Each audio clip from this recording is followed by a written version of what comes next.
Hello friends, स्वागत है आपका हमारे वीडियो में।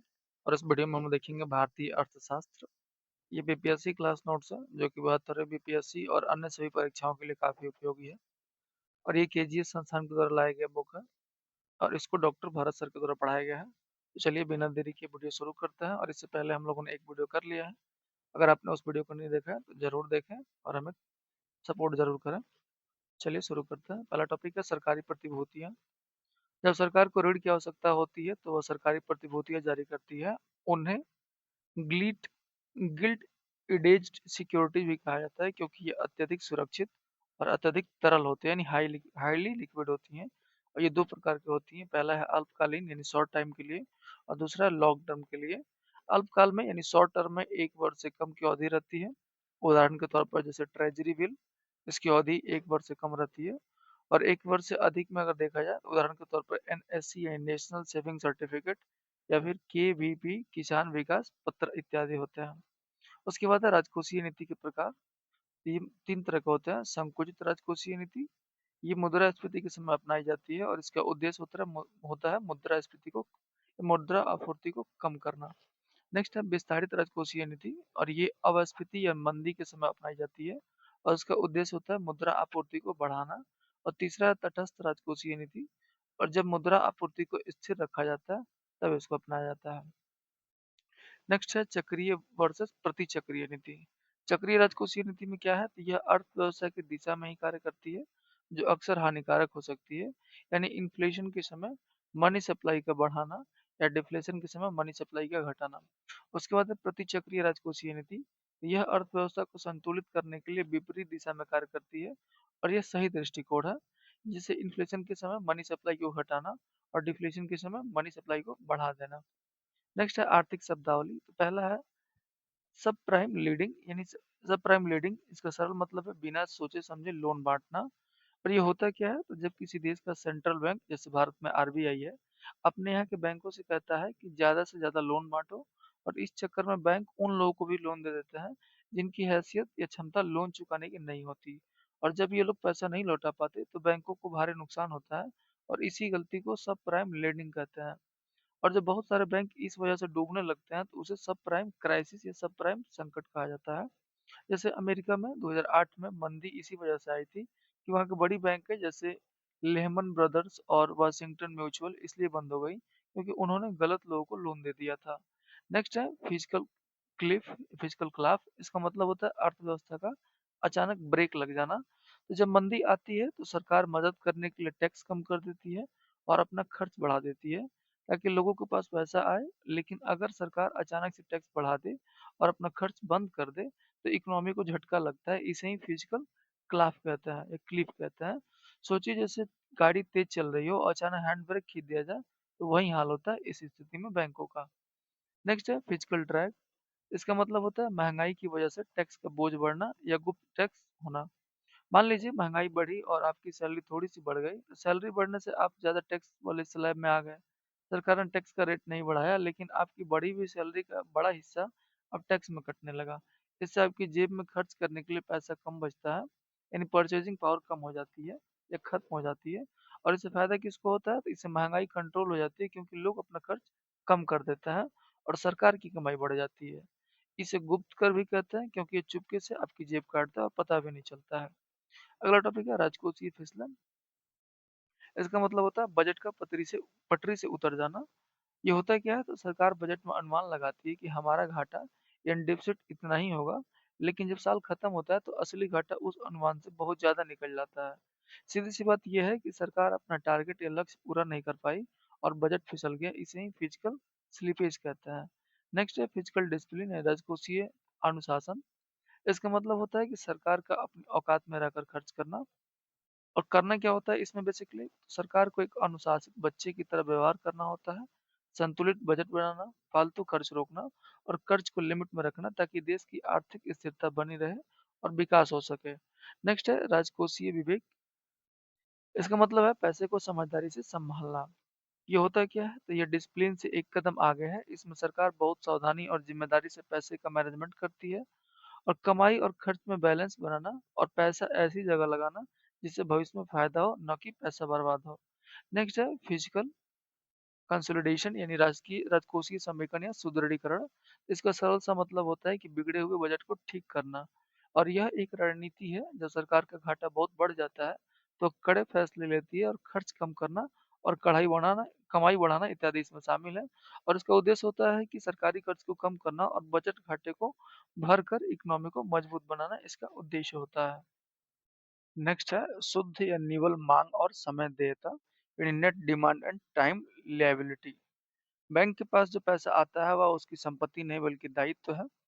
और दायित्व होता क्या है, तो बैंकों की सभी जमाएं बैंक के लिए लायबिलिटी होती हैं, क्योंकि जो भी पैसा ग्राहकों ने बैंक में जमा किया है बैंक को वो पैसा कभी ना कभी वापस करना पड़ता है और इसे ही देयता कहा जाता है।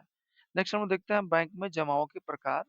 दो प्रकार के जमा होती है, एक मांग जमा होती है, एक समय और सावधि जमा होती है। मांग जमा में यह वह पैसा है जिसे ग्राहक अपनी मांग पर कभी भी बैंक से निकाल सकता है और इसे निकालने के लिए किसी पूर्व सूचना की आवश्यकता नहीं पड़ती है। और ये विशेषकर चालू खाता यानी व्यापारियों के लिए और बचत खाता यानी आम लोगों के लिए होता है। उसके बाद है समय या सावधि जमा। यह ऐसा पैसा है जो निश्चित समय के लिए जमा किया जाता है और इसे समय पूरा होने से पहले निकालना मुश्किल होता है या पेनल्टी लगती है। इस पर बैंक ज्यादा ब्याज देता है, जैसे एक बार में एक मुश्त राशि जमा करना या हर महीने थोड़ी थोड़ी करके राशि जमा करना। नेक्स्ट है एनडीटीएल का सूत्र यानी demand liabilities plus time liabilities plus other या DT liabilities minus deposit in bank others deposit in other banks.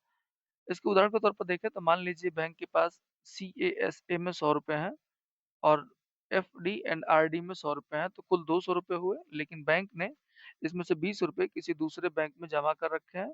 तो NDTL होगा 200 यानी जो टोटल जमा है और माइनस 20 होगा जो दूसरे बैंक में जमा है, तो 180 रुपए।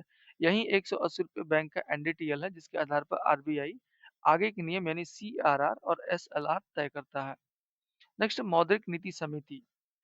इसकी स्थापना यानी MPC की स्थापना 2016 में की गई थी और इसका गठन उर्जित आर पटेल समिति की सिफारिशों के आधार पर किया गया।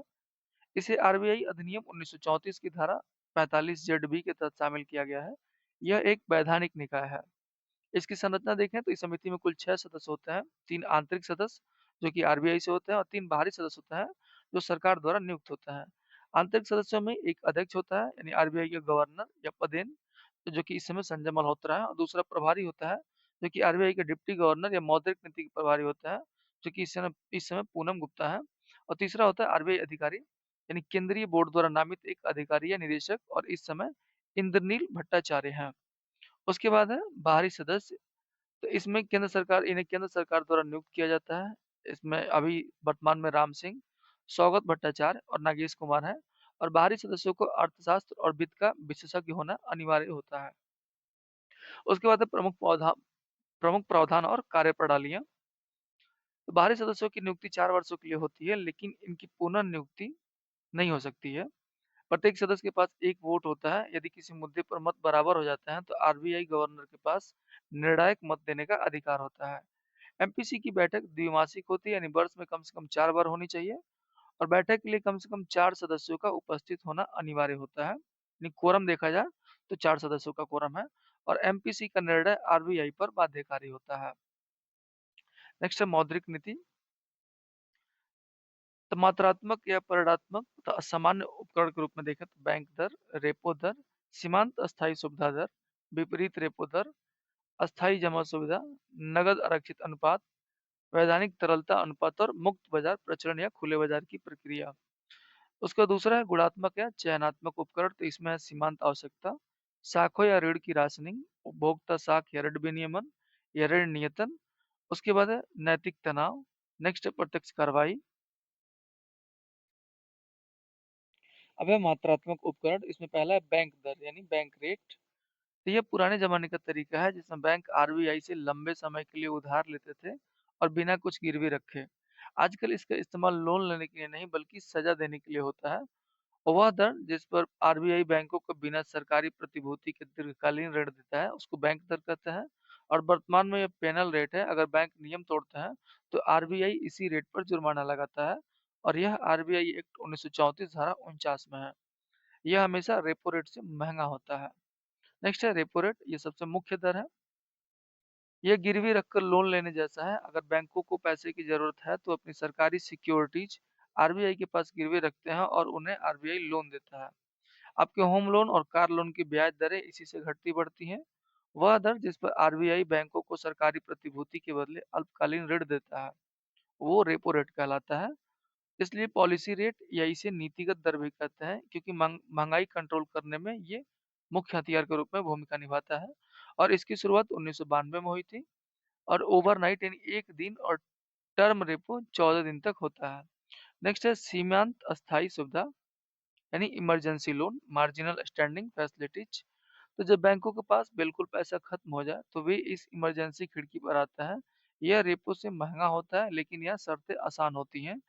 रेपो रेट में बैंक अपनी रिजर्व यानी एसएलआर वाली सिक्योरिटी नहीं छोड़ सकते, लेकिन एमएसएफ में वो अपनी रिजर्व सिक्योरिटी भी गिरवी रख सकते हैं। यानी वह दर जिस पर आरबीआई बैंकों को एक रात के लिए अल्पकालीन ऋण देता है, वो सीमांत अस्थायी सुविधा या इमरजेंसी लोन कहलाता है। इसकी शुरुआत 2011 में हुई थी। कोटा में बैंक अपने एनडीटीएल के केवल 2% ही लोन ले सकते हैं। और इसका सूत्र होता है यानी एमएसएफ रेट बराबर बैंक रेट, ये दोनों हमेशा बराबर होता है। नेक्स्ट है विपरीत रेपो रेट दर यानी आरआरआर, रिवर्स रेपो रेट। तो जब बैंकों के पास बहुत सारा फालतू पैसा पड़ा होता है और कोई ग्राहक लोन नहीं ले रहा होता, तो बैंक अपना पैसा आरबीआई के पास रख देता है ताकि कुछ ब्याज मिल जाए। रेपो में आरबीआई पैसा देता है और रिवर्स में आरबीआई पैसा लेता है, रिवर्स रेपो में। यानी वह परिभाषा जिस दर पर आरबीआई बैंकों से ऋण लेता है और बदले में सरकारी प्रतिभूति देता है, उसे रिवर्स रेपो रेट कहते हैं। और इसकी शुरुआत 1996 में हुई थी और यह हमेशा रेपो रेट से कम होता है। नेक्स्ट है स्टैंडिंग डिपॉजिट फैसिलिटीज यानी बिना सिक्योरिटीज का रिसर्च रेपो। यह रिवर्स रेपो का ही नया और स्टार्टअप भाई है। इसमें आरबीआई बैंकों से पैसा लेता है, लेकिन बदले में कोई कागज गिरवी नहीं रखता है। नोटबंदी जैसी स्थिति में जब बैंकों के पास बहुत सा पैसा आ गया, तो आरबीआई बिना सिक्योरिटी दिए इन सारा पैसा सोखने के लिए इनका इस्तेमाल करता है। यानी वह सुविधा जिसमें आरबीआई बिना सरकारी प्रतिभूति दिए बैंकों की अतिरिक्त तरलता जमा करता है, उसे एसडीएफ कहते हैं, यानी बिना सिक्योरिटी का रिवर्स रेपो कहते हैं। और ये 2022 में लागू हुआ था, उर्जित पटेल कमेटी की सिफारिश पर। नेक्स्ट है कैश रिजर्व रेशियो यानी सीआरआर, सिक्योरिटी मनी। ये समझिए कि बैंक खोलने के लिए आरबीआई के पास रखवाई गई जमानत राशि है और बैंक इस पैसे को हाथ नहीं लगा सकता और न ही आरबीआई इस पर कोई ब्याज देता है। यह सिर्फ कैश में रखना होता है। इन्हें देखा जाए तो बैंकों को अपनी कुल जमा का एक हिस्सा नकद के रूप में आरबीआई के पास रखना अनिवार्य है और इसकी कोई न्यूनतम या अधिकतम सीमा नहीं है। आरबीआई चाहे तो इसे कितना भी घटा बढ़ा सकती है। और यह आरबीआई एक्ट 1934 की धारा 42 के तहत अपनाई गई और इस पर 0% ब्याज यानी कोई ब्याज नहीं मिलता है। नेक्स्ट है स्टेचुअरी लिक्विडिटी रेशियो यानी एसएलआर, यानी खुद की गुल्लक।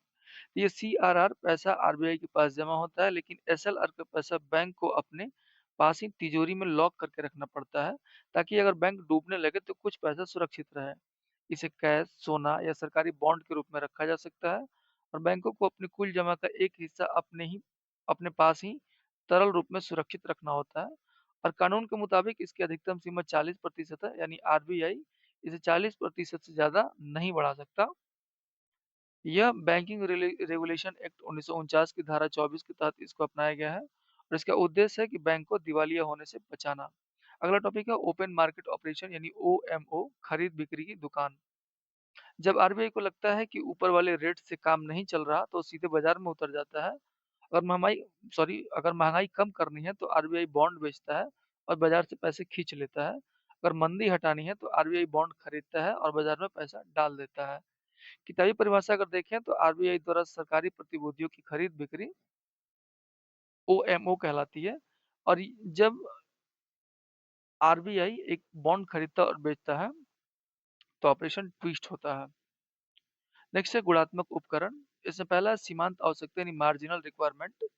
तो गिरवी रखी चीज और मिले हुए लोन के बीच का ये अंतर होता है। मान लो आप बैंक के पास 100 रुपए का सोना लेकर गए और बैंक ने कहा कि हम आपको सिर्फ 80 का लोन देंगे, तो यहाँ जो 20 रुपए बैंक ने काट लिए वही मार्जिन है।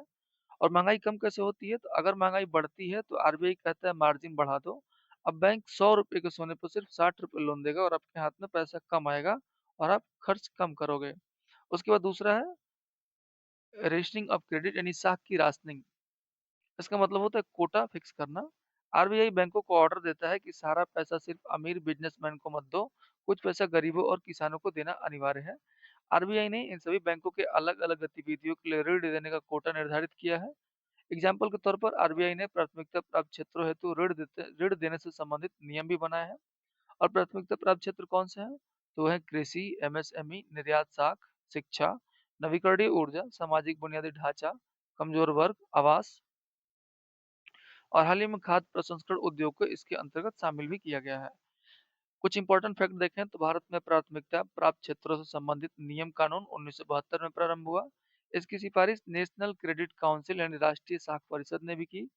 और 1974 में आरबीआई ने सभी वाणिज्यिक बैंकों को इसके अंतर्गत 33.3% ऋण देने के दिशा निर्देश दिए। डॉक्टर कृष्ण स्वामी समिति ने इसे 40% कर दिया था। 2012 में प्राथमिकता प्राप्त क्षेत्रों को दिए जाने वाले ऋण संबंधी नियमों की समीक्षा हेतु एमवी नायर समिति बनाई गई थी। यहाँ प्रायोरिटी सेक्टर लीडिंग टेबल है। इसमें एक तरफ श्रेणियां हैं, घरेलू वाणिज्यिक बैंक और विदेशी बैंक है। ये कुछ उतना इंपॉर्टेंट नहीं होता हमारे एग्जाम के लिए, अगर आपको लग रहा है तो आप एक बार वीडियो पॉज करके इसे देख सकते हैं। कुछ ज़्यादा इंपॉर्टेंट नहीं है और इससे रिलेटेड क्वेश्चन भी नहीं आता है प्री एग्जाम में। चलिए आगे देखते हैं उपभोक्ता साख विनियमन। इसका मतलब होता है ग्राहकों के लिए नियम बनाना। यानी बैंक जो लोन आम आदमी को देते हैं जैसे कार लोन, बाइक लोन इत्यादि, तो आरबीआई उसके नियम बनाता है। और डाउन पेमेंट कितनी होगी या ईएमआई कितनी होगी यह आरबीआई तय करता है। नेक्स्ट है नैतिक दबाव यानी मोरल प्रेशर। इसे होता है प्यार से समझाना। यानी आरबीआई गवर्नर सभी बैंकों के साथ मीटिंग करते हैं और उन्हें सलाह देते हैं कि महंगाई बढ़ रही है, ब्याज बढ़ा दो या किसानों की मदद करो। इसमें कोई सजा नहीं मिलती, बस जबानी या लिखित दबाव डाला जाता है। नेक्स्ट है प्रत्यक्ष कार्रवाई इनडायरेक्ट एक्शन। इसका मतलब होता है सजा देना या सजा या दंडा। जब बैंक प्यार वाली बात या नैतिक दबाव नहीं मानते तब आरबीआई यह कदम उठाता है और इसमें होता क्या है, तो बैंकों पर जुर्माना लगता है, बैंक का लाइसेंस रद्द हो जाता है, नई ब्रांच खोलने से रोक लगा दिया जाता है। उसके बाद है मौद्रिक मौद्रिक नीति के द्वारा मुद्रास्फीति एवं अपस्फीति का नियंत्रण। तो मौद्रिक मुद्रास्फीति में हम लोग देखें तो मुद्रा आपूर्ति कम करने कम करने के लिए बैंक दर बढ़ता है, रेपो दर बढ़ता है, एमएसएफ बढ़ता है और विपरीत रेपो दर भी बढ़ता है। और मुद्रा आपूर्ति बढ़ाने के लिए बैंक दर, रेपो दर, एमएसएफ और रिवर्स रेपो रेट भी कम हो जाता है। ये चार्ट भी उतना इम्पोर्टेंट नहीं है प्रीलिम्स के अकॉर्डिंग, आप चाहें तो देख सकते हैं। नेक्स्ट है मौद्रिक नीति के प्रकार। इसमें है महंगी या सख्त मौद्रिक नीति, तटस्थ मौद्रिक नीति और सस्ती या मिलनसार ढीली मौद्रिक नीति। महंगी या सख्त मौद्रिक नीति में है मुद्रास्फीति का नियंत्रण, नीति दरें, आरक्षित अनुपात बढ़ता है। और तटस्थ मौद्रिक नीति में एमएस समान रहता है यानी मुद्रास्फीति समान रहता है। और सस्ती या ढीली मौद्रिक नीति में एमएस यानी अस्फीति एमएस बढ़ जाता है यानी अस्फीति का नियंत्रण, नीति दरें और आरक्षित अनुपात कम हो जाता है। नेक्स्ट है गैर पारंपरिक मौद्रिक नीति। इसमें पहला है हेलीकॉप्टर मुद्रा। जैसे आसमान से हेलीकॉप्टर द्वारा नोटों की बारिश कर दी जाए। ये कब होता है, मतलब इसका मतलब क्या होता है कि जब मंदी बहुत ज्यादा हो तो केंद्रीय बैंक नोट छापकर सीधे लोगों में बांटता है ताकि लोग खर्च करें और मांग बढ़ सके। और यह पैसा लोगों से वापस नहीं लिया जाता है। यह सिद्धांत अमेरिकी अर्थशास्त्री मिल्टन फ्रीडमैन ने दिया था। उसके बाद है मात्रात्मक सहायता। इसका मतलब है कि नोट छापकर बाजार में पैसे की बाढ़ ला देना। इसमें होता क्या है, तो केंद्रीय बैंक एक बहुत बड़ी मात्रा में बाजार से बॉन्ड और सिक्योरिटी खरीदता है ताकि बैंकों के पास खूब पैसा आ जाए और वे सस्ता लोन बांटे। इसका उद्देश्य होता है अर्थव्यवस्था में तरलता को बढ़ाना। नेक्स्ट है फिट टपरिंग। इसका मतलब है नशा छुड़ाना। यानी जब अर्थव्यवस्था ठीक होने लगती है तो केंद्रीय बैंक जो क्वांटिटिव एसिंग यानी ऊपर वाला पॉइंट कर रहा था उसे धीरे धीरे कम करता है और इसी प्रक्रिया को टेपरिंग कहते हैं। नेक्स्ट है ऑपरेशन ट्विस्ट। इसका मतलब होता है एक हाथ लेना और दूसरे हाथ देना। ये होता है कि आरबीआई लंबे समय वाले बॉन्ड खरीदता है ताकि लंबी अवधि का लोन सस्ता हो और उसी समय छोटे समय वाले बॉन्ड बेचता है। और सबसे पहले यूएसए ने 1961 में इसका प्रयोग किया था और भारत में आरबीआई ने 2019 में इसका प्रयोग किया। और इसका उद्देश्य है कि दीर्घकालीन ऋणों पर ब्याज कम करना। नेक्स्ट है स्विच ऑपरेशन। ये ऑपरेशन ट्विस्ट का बिल्कुल उल्टा है। इसमें केंद्रीय बैंक दीर्घकालीन प्रतिभूतियों को बेचता है और अल्पकालीन प्रतिभूतियों को खरीदता है, और यह बाजार की स्थिति को संतुलित करने के लिए किया जाता है। अगला है वृद्धिशील सीआरआर यानी इंक्रीमेंटल सीआरआर। इसका मतलब होता है अतिरिक्त पैसे पर अस्थायी कब्जा। और जब बैंकों के पास अचानक बहुत सारा पैसा आ जाए, जैसे नोटबंदी में हुआ था, तो आरबीआई कहता है कि यह जो नया पैसा आया है, इसे लोन में मत बांटो, पूरा का पूरा मेरे पास रख दो। नोटबंदी 16 सितंबर 2016 से नवंबर 2016 तक, यानी उस समय 100% सीआरआर लगा था। और 2000 नोट की वापसी 19 मई 2023 से 28 जुलाई 2023 तक हुई, और इस समय 10% आईसीआरआर लगा था। नेक्स्ट है बाजार स्थिरीकरण योजना यानी मार्केट स्टेबलाइजेशन स्कीम। इसका मतलब फालतू पैसे को सोखने वाला स्पंज। जब बाजार में बहुत ज्यादा पैसा हो जाता है, तो आरबीआई विशेष बॉन्ड बेचकर यह पैसा खींच लेता है। यानी ओएमओ में खरीदना या बेचना दोनों होता है, लेकिन एमएसएस में मुख्य रूप से बेचा जाता है पैसा सोखने के लिए, और यह 2004 में शुरू हुआ था। एमएसएस में इसमें केवल प्रतिभूतियों को बेचा जाता है, तरलता कम किया जाता है। और ओएमओ में प्रतिभूतियों को खरीदा एवं बेचा दोनों जाता है, और इसमें तरलता को कम या अधिक दोनों किया जाता है। नेक्स्ट है लॉन्ग टर्म रेपो ऑपरेशन यानी दीर्घकालीन रेपो ऑपरेशन। इसका मतलब है सस्ते रेट पर लंबा लोन। यानी आमतौर पर रेपो रेट पर सिर्फ 1 दिन या 14 दिन का लोन मिलता है, लेकिन एल में आरबीआई ने बैंकों को रेपो रेट या सस्ती दर पर ही 1 साल से 3 साल तक का लोन दिया। और इसकी शुरुआत यूरोपियन सेंट्रल बैंक ने 2008 में की थी, और भारत में आरबीआई ने इसका प्रयोग 2020 में यानी कोविड संकट के समय किया था। नेक्स्ट है प्रशासनिक नीति। इसमें पहला है सट्टा और जमाखोरी पर प्रतिबंध, यानी माल दबाकर बैठने वालों पर छापा मारना। व्यापारी कभी कभी प्याज, दाल और आलू को गोदाम में छुपा देते हैं, यानी जमाखोरी करते हैं, ताकि बाजार में कमी हो जाए और दाम बढ़े। इसमें सरकार का एक्शन क्या होता है कि प्रशासन गोदामों पर छापे मारता है और छुपाया गया माल बाहर निकलवाता है, और इसके लिए सरकार आवश्यक अधिनियम 1955 का इस्तेमाल करती है। उसके बाद दूसरा है प्रत्यक्ष मूल्य नियंत्रण।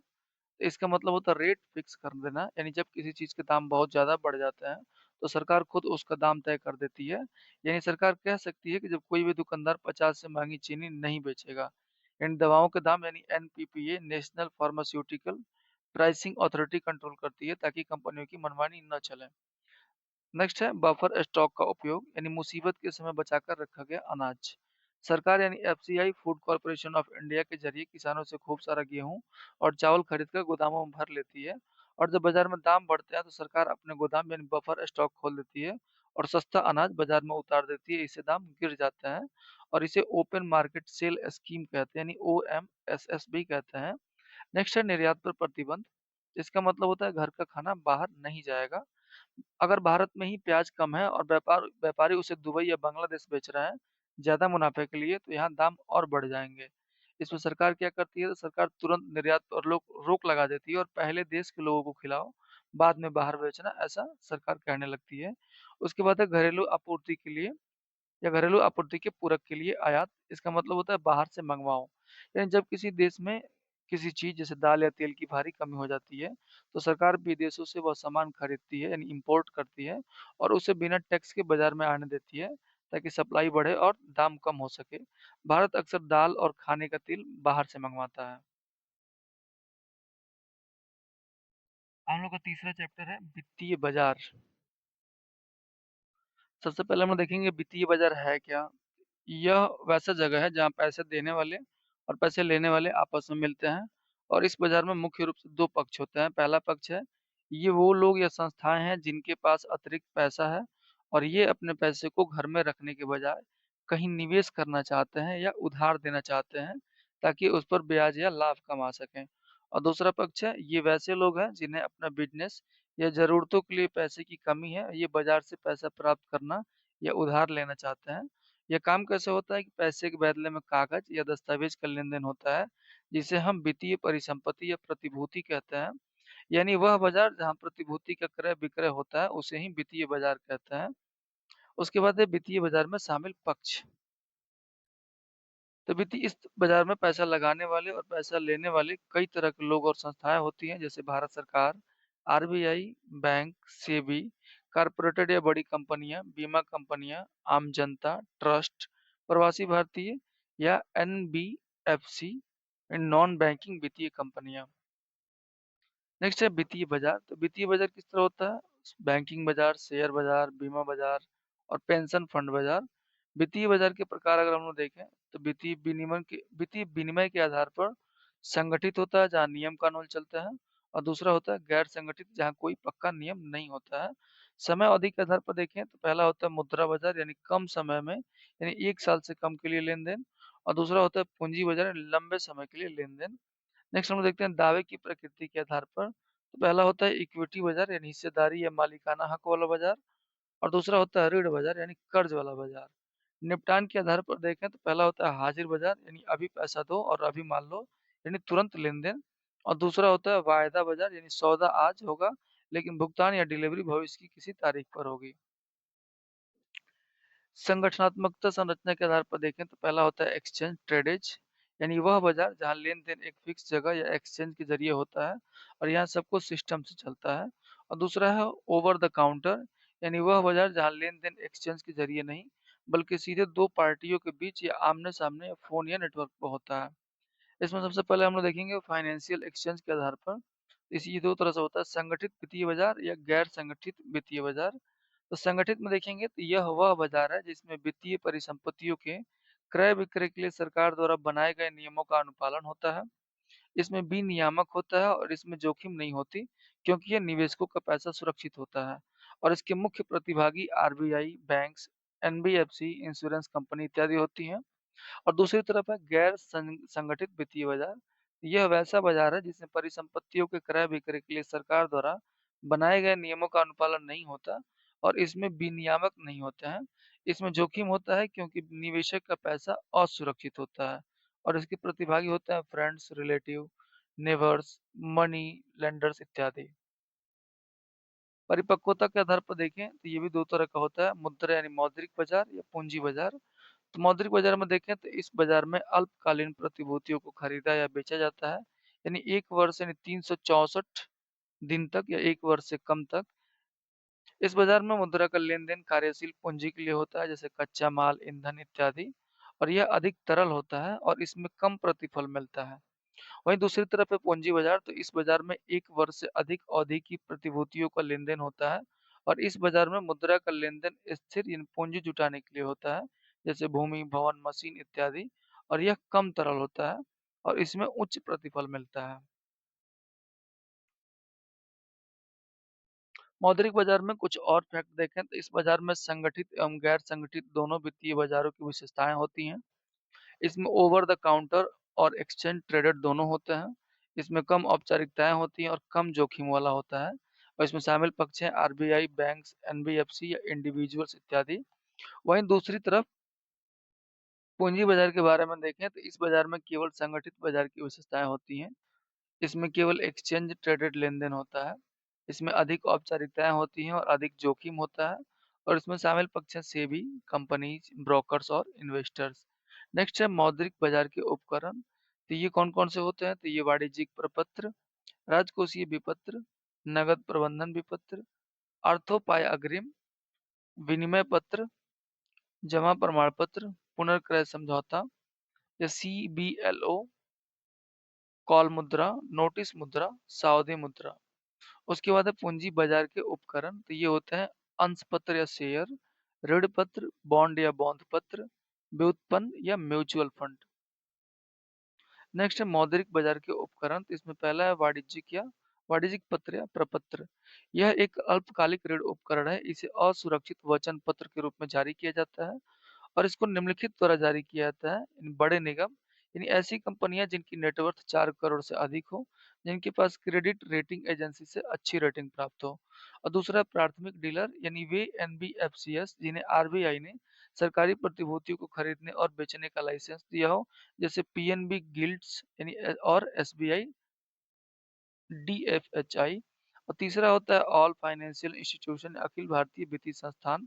तो इन संस्थानों को भी सीपी जारी करने की अनुमति है, जैसे नाबार्ड हो गया, national bank for agricultural and rural development, SIDBI हो गया, small industry development bank of India, NHB हो गया, नेशनल हाउसिंग बैंक, इक्जिम बैंक हो गया, export import bank of India, और उसके बाद हो गया नाबार्ड, ये national bank of financial infrastructure infrastructure and development. Pharmacy dealer ये वे खास एनबीएफसी होती हैं जिन्हें गवर्नमेंट सेक्टर खरीदने और बेचने के लाइसेंस प्राप्त होते हैं। और इसमें अगर राशि देखा जाए तो न्यूनतम राशि 5 लाख है। और इसके बाद 5 लाख के गुणक में जारी किया जाता है, जैसे 10 लाख, 15 लाख इत्यादि। और इसकी समय अवधि देखें तो न्यूनतम 7 दिन होता है और अधिकतम 1 वर्ष या 364 दिन तक। यदि इसे 1 वर्ष से अधिक के लिए जारी किया जाता है तो यह कैपिटल मार्केट का हिस्सा बन जाता है, मनी मार्केट का नहीं। और इसमें कौन निवेश कर सकता है, तो इसमें बैंक निवेश कर सकते हैं। एनबीएफसी यानी गैर बैंकीय वित्तीय कंपनियां निवेश कर सकती हैं। कोई भी व्यक्ति निवेश कर सकता है। बीमा कंपनियां, पंजीकृत और निगमित निकाय और अनिवासी भारतीय भी यानी एनआरआई भी इसमें निवेश कर सकते हैं। और इसको जारी करने का सही तरीका है, यानी यह फेस वैल्यू से डिस्काउंट पर जारी किया जाता है और इसे फेस वैल्यू पर वापस किया जाता है। जैसे अगर 5 लाख का पेपर है तो कंपनी आपको इसे 4,80,000 में देगी और मैच्योरिटी पर आपको पूरे 5 लाख मिलेंगे और बीच का 20,000 आपका लाभ या ब्याज कहलाता है। और यह एक असुरक्षित मनी मार्केट इंस्ट्रूमेंट है, यानी इसके बदले कोई गिरवी या कोलेटरल नहीं रखा जाता, इसलिए केवल अच्छी साख वाली कंपनियां ही इसे जारी कर सकती हैं। नेक्स्ट है सरकार के अल्पकालीन ऋण उपकरण। इसमें ट्रेजरी बिल, यदि भारत सरकार द्वारा अल्पकालिक ऋण देने का प्रमुख साधन है और इसे भारतीय रिजर्व बैंक यानी आरबीआई द्वारा भारत सरकार की ओर से जारी किया जाता है। और राज्य सरकारें टी बिल जारी नहीं कर सकती हैं, यानी ट्रेजरी बिल राज्य सरकार नहीं जारी कर सकती है। और भारत में सर्वप्रथम ट्रेजरी बिल 1917 में जारी किए गए थे और वर्तमान में नीलामी के आधार पर इनका परिचय निम्नलिखित समय हुआ। नवंबर 1986 में 182 दिन के लिए, अप्रैल 1992 में 364 दिन के लिए और जनवरी 1993 में नीलामी के आधार पर 91 दिनों के लिए। वर्तमान में सभी ट्रेजरी बिल 91, 182 और 364 केवल नीलामी आधार पर जारी होते हैं, फिक्स्ड रेट पर नहीं। और पुराने फिक्स्ड रेट वाले एड हॉक ट्रेजरी बिल को 1997 में बंद कर दिया गया था और न्यूनतम राशि है 25,000।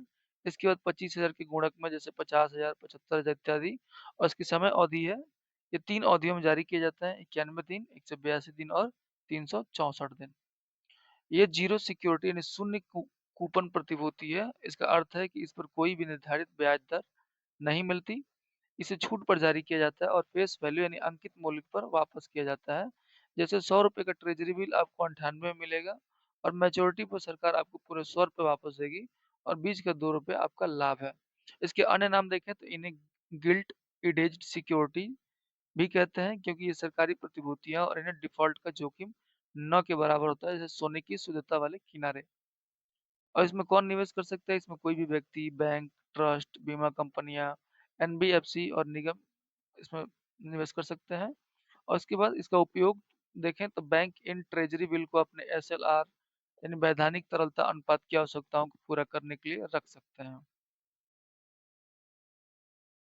नेक्स्ट है अर्थोपाय अग्रिम। यह सरकार के लिए आरबीआई से तत्काल या अस्थायी ऋण लेने की सुविधा है और इस व्यवस्था को 1 अप्रैल 1997 से लागू किया गया था।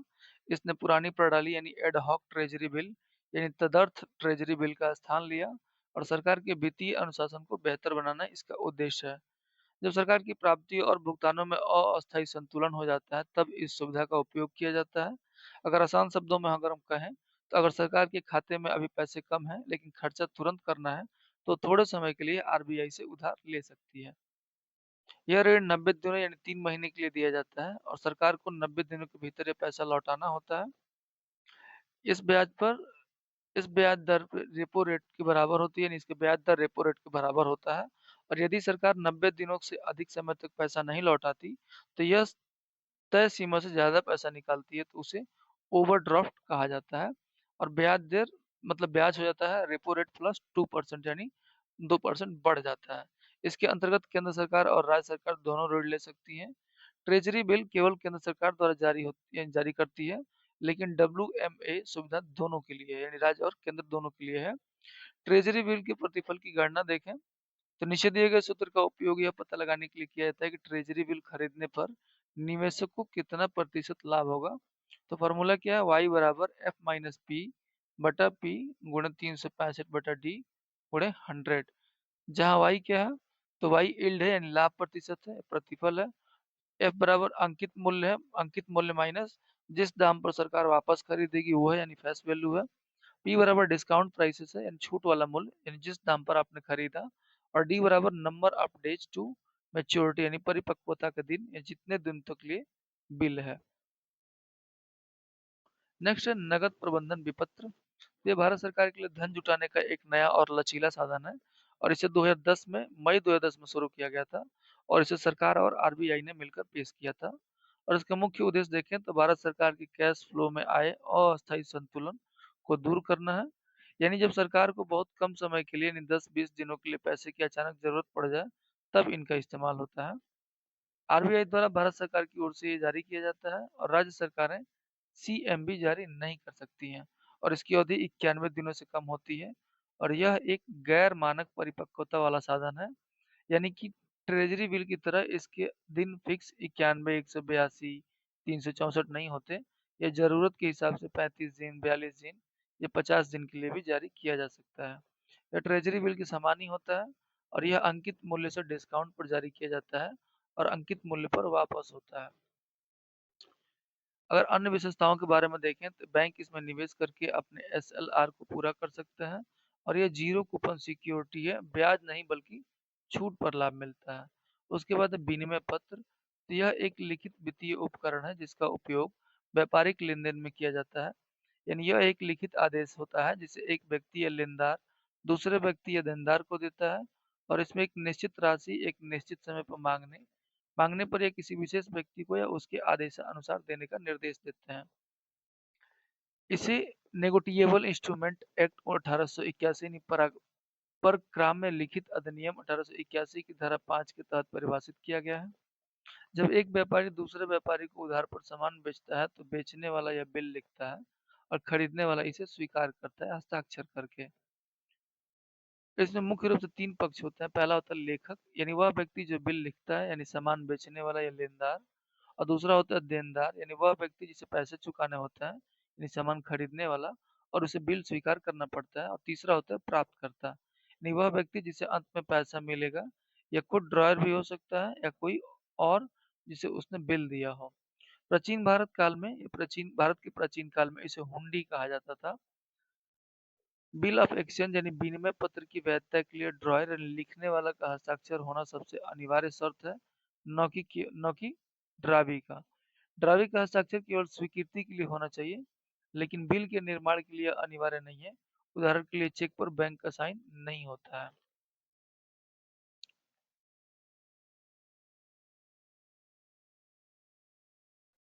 चार्ट के माध्यम से कुछ समझाया गया जैसे एक तरफ विशेषता है जैसे प्रकृति है, दूसरी तरफ वाणिज्यिक पत्र, तीसरी तरफ विनिमय पत्र है। अगर भाव देखें तो हस्ताक्षर का तो भाव देखें कि मैं पैसे देने का वादा करता हूँ तो उधारी या ऋण देने वाला क्योंकि वही वादा कर रहा है और दूसरी तरफ है ऋण ऋणदाता या उधार देने वाला क्योंकि वह आदेश दे रहा है। ये कुछ खास नहीं है, आप चाहे तो इसे देख सकते हैं वरना स्किप कर सकते हैं, उतना खास नहीं होता ये सब। ये बेसिकली आपके समझने की पर्पज से है। नेक्स्ट है जमा प्रमाण पत्र। तो ये बैंकों द्वारा धन जुटाने के लिए जारी किया जाने वाला एक प्रमुख साधन है। भारत में इसकी शुरुआत 1989 में हुई थी। इसका उद्देश्य मनी मार्केट में लचीलापन लाना और बैंकों को फंड जुटाने का नया साधन देना था। और इसके जारीकर्ता कौन है तो सभी अनुसूचित वाणिज्यिक बैंक। और महत्वपूर्ण अपडेट में देखें तो पहले आरआरबी को अनुमति नहीं थी कि लेकिन 4 जून 2021 को आरबीआई के नए निर्देशों के तहत अब आरआरबी एसबी सीडी जारी कर सकते हैं। और कौन जारी कर सकता है तो लघु वित्त बैंक जारी कर सकता है। उसके बाद चुनिंदा वित्तीय संस्थान जैसे नाबार्ड, सिडबी, एक्जिम बैंक और एनएचबी इसे जारी कर सकता है लेकिन इनकी समय सीमा अलग अलग होती है। और 5 लाख न्यूनतम राशि 5 लाख है यानी पहले यह 1 लाख थी अब बढ़ाकर 5 लाख कर दी गई है। और इसके बाद 5 लाख के गुणक यानी 10 लाख, 15 लाख इत्यादि होते हैं। और बैंकों के लिए न्यूनतम समय देखा जाए तो 7 दिन से अधिकतम 1 वर्ष तक और वित्तीय संस्थानों के लिए न्यूनतम 1 वर्ष से अधिकतम 3 वर्ष तक होता है। प्रकृति देखा जाए तो यह असुरक्षित होता है, यह परक्राम्य में होता है यानी इसे एक व्यक्ति दूसरे को ट्रांसफर या बेच सकता है। इसे अब केवल डीमेट यानी ये इसे केवल डीमेट फॉर्म में ही जारी किया जा सकता है और इसे डिस्काउंट टू फेस वैल्यू पर जारी किया जाता है। जैसे फेस वैल्यू से कम दाम मिलता है और मैच्योरिटी पर पूरा पैसा मिलता है। Fix deposit versus certificate of deposit यानी एफडी और वर्सेस सीडी दर्शाया गया है। एफडी में क्या होता है? एफडी की विशेषता होती है कि वो परक्राम्य होता है, परक्राम्यता होती है इसमें, और इसे आप किसी और को बेच या ट्रांसफर नहीं सकते। इसकी समय सीमा न्यूनतम 7 दिन से 10 वर्ष तक हो सकती है। इसमें एफडी के बदले आप बैंक से लोन ले सकते हैं और ब्याज दर पहले से तय होता है। और एक तरफ है सीडी, इसे आप बाजार में किसी और को बेच सकते हैं। यह अधिकतम 1 वर्ष बैंकों के लिए या 3 वर्ष संस्थानों के लिए होता है। और सीडी के बदले आप लोन नहीं ले सकते। बैंक इसे वापस मैच्योरिटी से पहले आसानी से नहीं करते हैं। और यह डिस्काउंट पर जारी होता है और लाभ बाजार की स्थितियों पर निर्भर करता है। उसके बाद है पुनर्खरीद समझौता। यह एक ऐसा वित्तीय उपकरण है जिसका उपयोग अल्पकालिक धन जुटाने के लिए किया जाता है। इसमें एक पक्ष जैसे बैंक अपनी प्रतिभूतियों को दूसरे पक्ष को इस वादे के साथ बेचता है कि वह भविष्य में एक निश्चित तारीख और निश्चित समय पर उन्हें वापस खरीद लेगा। यानी आसान शब्दों में कहें तो यह प्रतिभूतियों को गिरवी रखकर लिया गया ऋण है। रेपो रेट उदाहरण के तौर पर रेपो रेट है जब बैंक आरबीआई से कर्ज लेते हैं और अपनी सिक्योरिटीज आरबीआई के पास रखते हैं। और रिवर्स रेपो रेट है कि जब बैंक अपना सारा पैसा यानी पैसा आरबीआई के पास जमा करते हैं। नेक्स्ट है अंतर बैंक ऋण। तो जब बैंकों को पैसों की जरूरत होती है तो वे एक दूसरे से या मार्केट से उधार लेते हैं और इसे दो भागों में बांटा जाता है। पहला होता है वाइट कोलेट्रल निस्सम पार्श्विक के साथ। इसमें ऋण लेने के लिए कुछ गिरवी रखा जाता है। नेक्स्ट है संपार्श्विक उधार एवं ऋण दायित्व। तो इसे सीसीआईएल यानी clearing corporation of India limited द्वारा संचालित किया जाता है और इसकी शुरुआत 20 जनवरी 2003 से हुई थी। आमतौर पर 1 दिन से 90 दिनों तक, लेकिन आरबीआई के नियमानुसार यह 1 वर्ष तक हो सकता है। नवंबर 2018 से सीबीएलओ को बंद करके ट्रैप्स यानी ट्राई पार्टी रेपो शुरू कर दिया गया है। अब इसी सिस्टम का उपयोग होता है। उसके बाद है विदाउट कोलेटरल यानी बिना संपार्श्विक के। तो इसमें एक बैंक दूसरे बैंक से बिना कुछ गिरवी रखे केवल विश्वास पर उधार लेता है। इसे कॉल मनी मार्केट कहते हैं।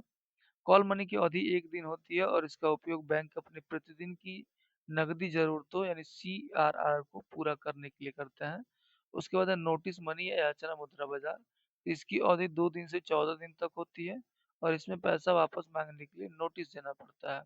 उसके बाद टर्म मनी या मियादी मुद्रा। इसकी अवधि 14 दिन से अधिक और 1 वर्ष तक होती है और भारत में यह मार्केट ज्यादा विकसित नहीं है। उसके बाद पूंजी बाजार। यह वह औसत ब्याज दर थी जिस पर लंदन के प्रमुख बैंक एक दूसरे को असुरक्षित लोन देते थे और इसे बीबीए यानी ब्रिटिश बैंकर्स एसोसिएशन और बाद में आईसीई द्वारा जारी किया जाता था।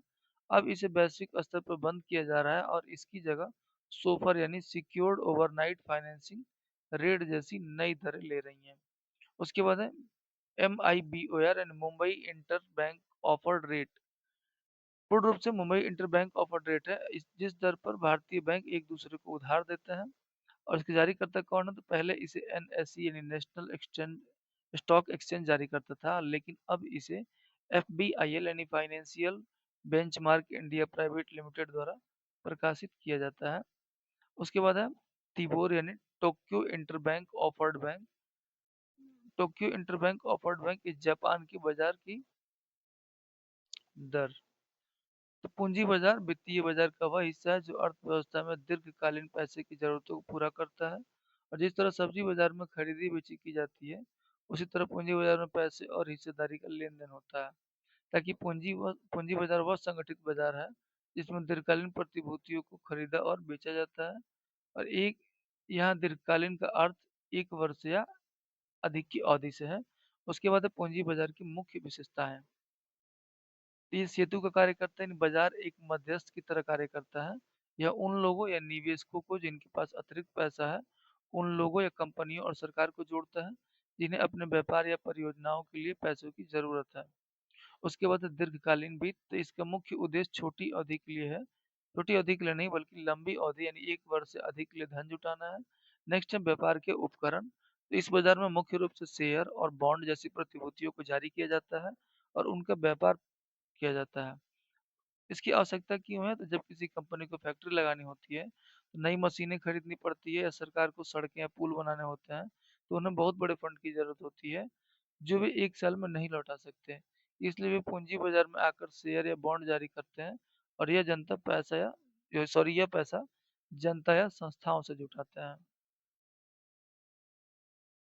उसके बाद है पूंजी बाजार में शामिल पक्ष। इसमें पहला है कंपनी, ब्रोकर और इन्वेस्टर। कंपनी में देखें तो यह बाजार का वह पक्ष है जिसे पैसे की जरूरत है और कंपनी अपने व्यापार को बढ़ाने के लिए अपनी हिस्सेदारी या ऋण जनता को बेचती है।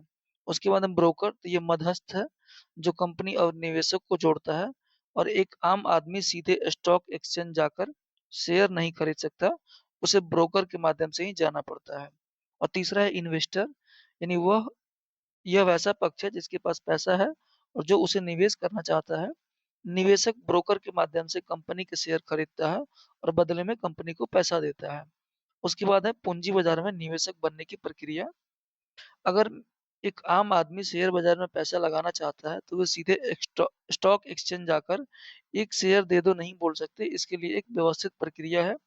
प्रक्रिया क्या है कि सबसे पहले एक ब्रोकर से संपर्क करना पड़ता है।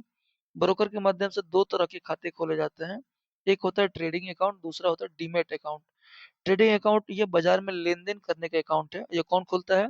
ये खाता ब्रोकर अपने पास खोलता है। और इस खाते का काम क्या है? तो इसका उपयोग सिर्फ शेयर खरीदने और बेचने के लिए किया जाता है। यानी जब आप पैसा डालते हैं तो वह इसी अकाउंट के जरिए शेयर खरीदने में इस्तेमाल होता है। अगर आसान भाषा में समझें तो इसे आप अपनी जेब की या बटुए की तरह समझें। जब बाजार गए तो बटुए से पैसे निकाले और सामान खरीद लिए। उसके बाद दूसरा है डीमैट अकाउंट, यानी यह आपकी डिजिटल तिजोरी है। और ये कौन खोलता है? तो ये खाता ब्रोकर के द्वारा किसी एक डिपॉजिटरी में खोला जाता है। ब्रोकर यहाँ सिर्फ एक माध्यम है और असली खाता डिपॉजिटरी यानी एनएसडीएल या सीडीएसएल के पास होता है। और इसका काम क्या है कि इसका काम खरीदे गए शेयरों को सुरक्षित रखना। और जब आप ट्रेडिंग अकाउंट से शेयर खरीदते हैं तो वे इलेक्ट्रॉनिक रूप में चलकर आपके डीमैट अकाउंट में आकर जमा हो जाते हैं। अगर सरल शब्दों में पढ़ें तो इसे आप अपने घर की तिजोरी समझ सकते हैं, यानी बाजार से जो सामान या शेयर खरीदा उसे लाकर इसी तिजोरी में सुरक्षित रख दिया जाता है। इसके इसके बाद आप शेयर खरीद या बेच पाते हैं। यहाँ ब्रोकर एक डिपॉजिटरी पार्टिसिपेंट एंड डीपी की भूमिका निभाता है, यानी वह निवेशक और शेयर रखने वाली तिजोरी के बीच का एक एजेंट है। उसके बाद हम लोग देखते हैं भारत की डिपॉजिटरी संस्थाएं। जब बैंकों के ऊपर आरबीआई होता है, वैसे ही शेयर बाजार में डीमैट खातों को संभालने के लिए दो मुख्य डिपॉजिटरी होते हैं, जैसे एनएसडीएल और सीएसडीएल। जब भी आप डीमैट खाता खोलते हैं तो वह इन दोनों में से किसी एक के पास खोलता है। एनएसडीएल क्या है? तो नेशनल सिक्योरिटीज डिपॉजिटरी लिमिटेड, यानी भारत की पहली और सबसे पुरानी डिपॉजिटरी है।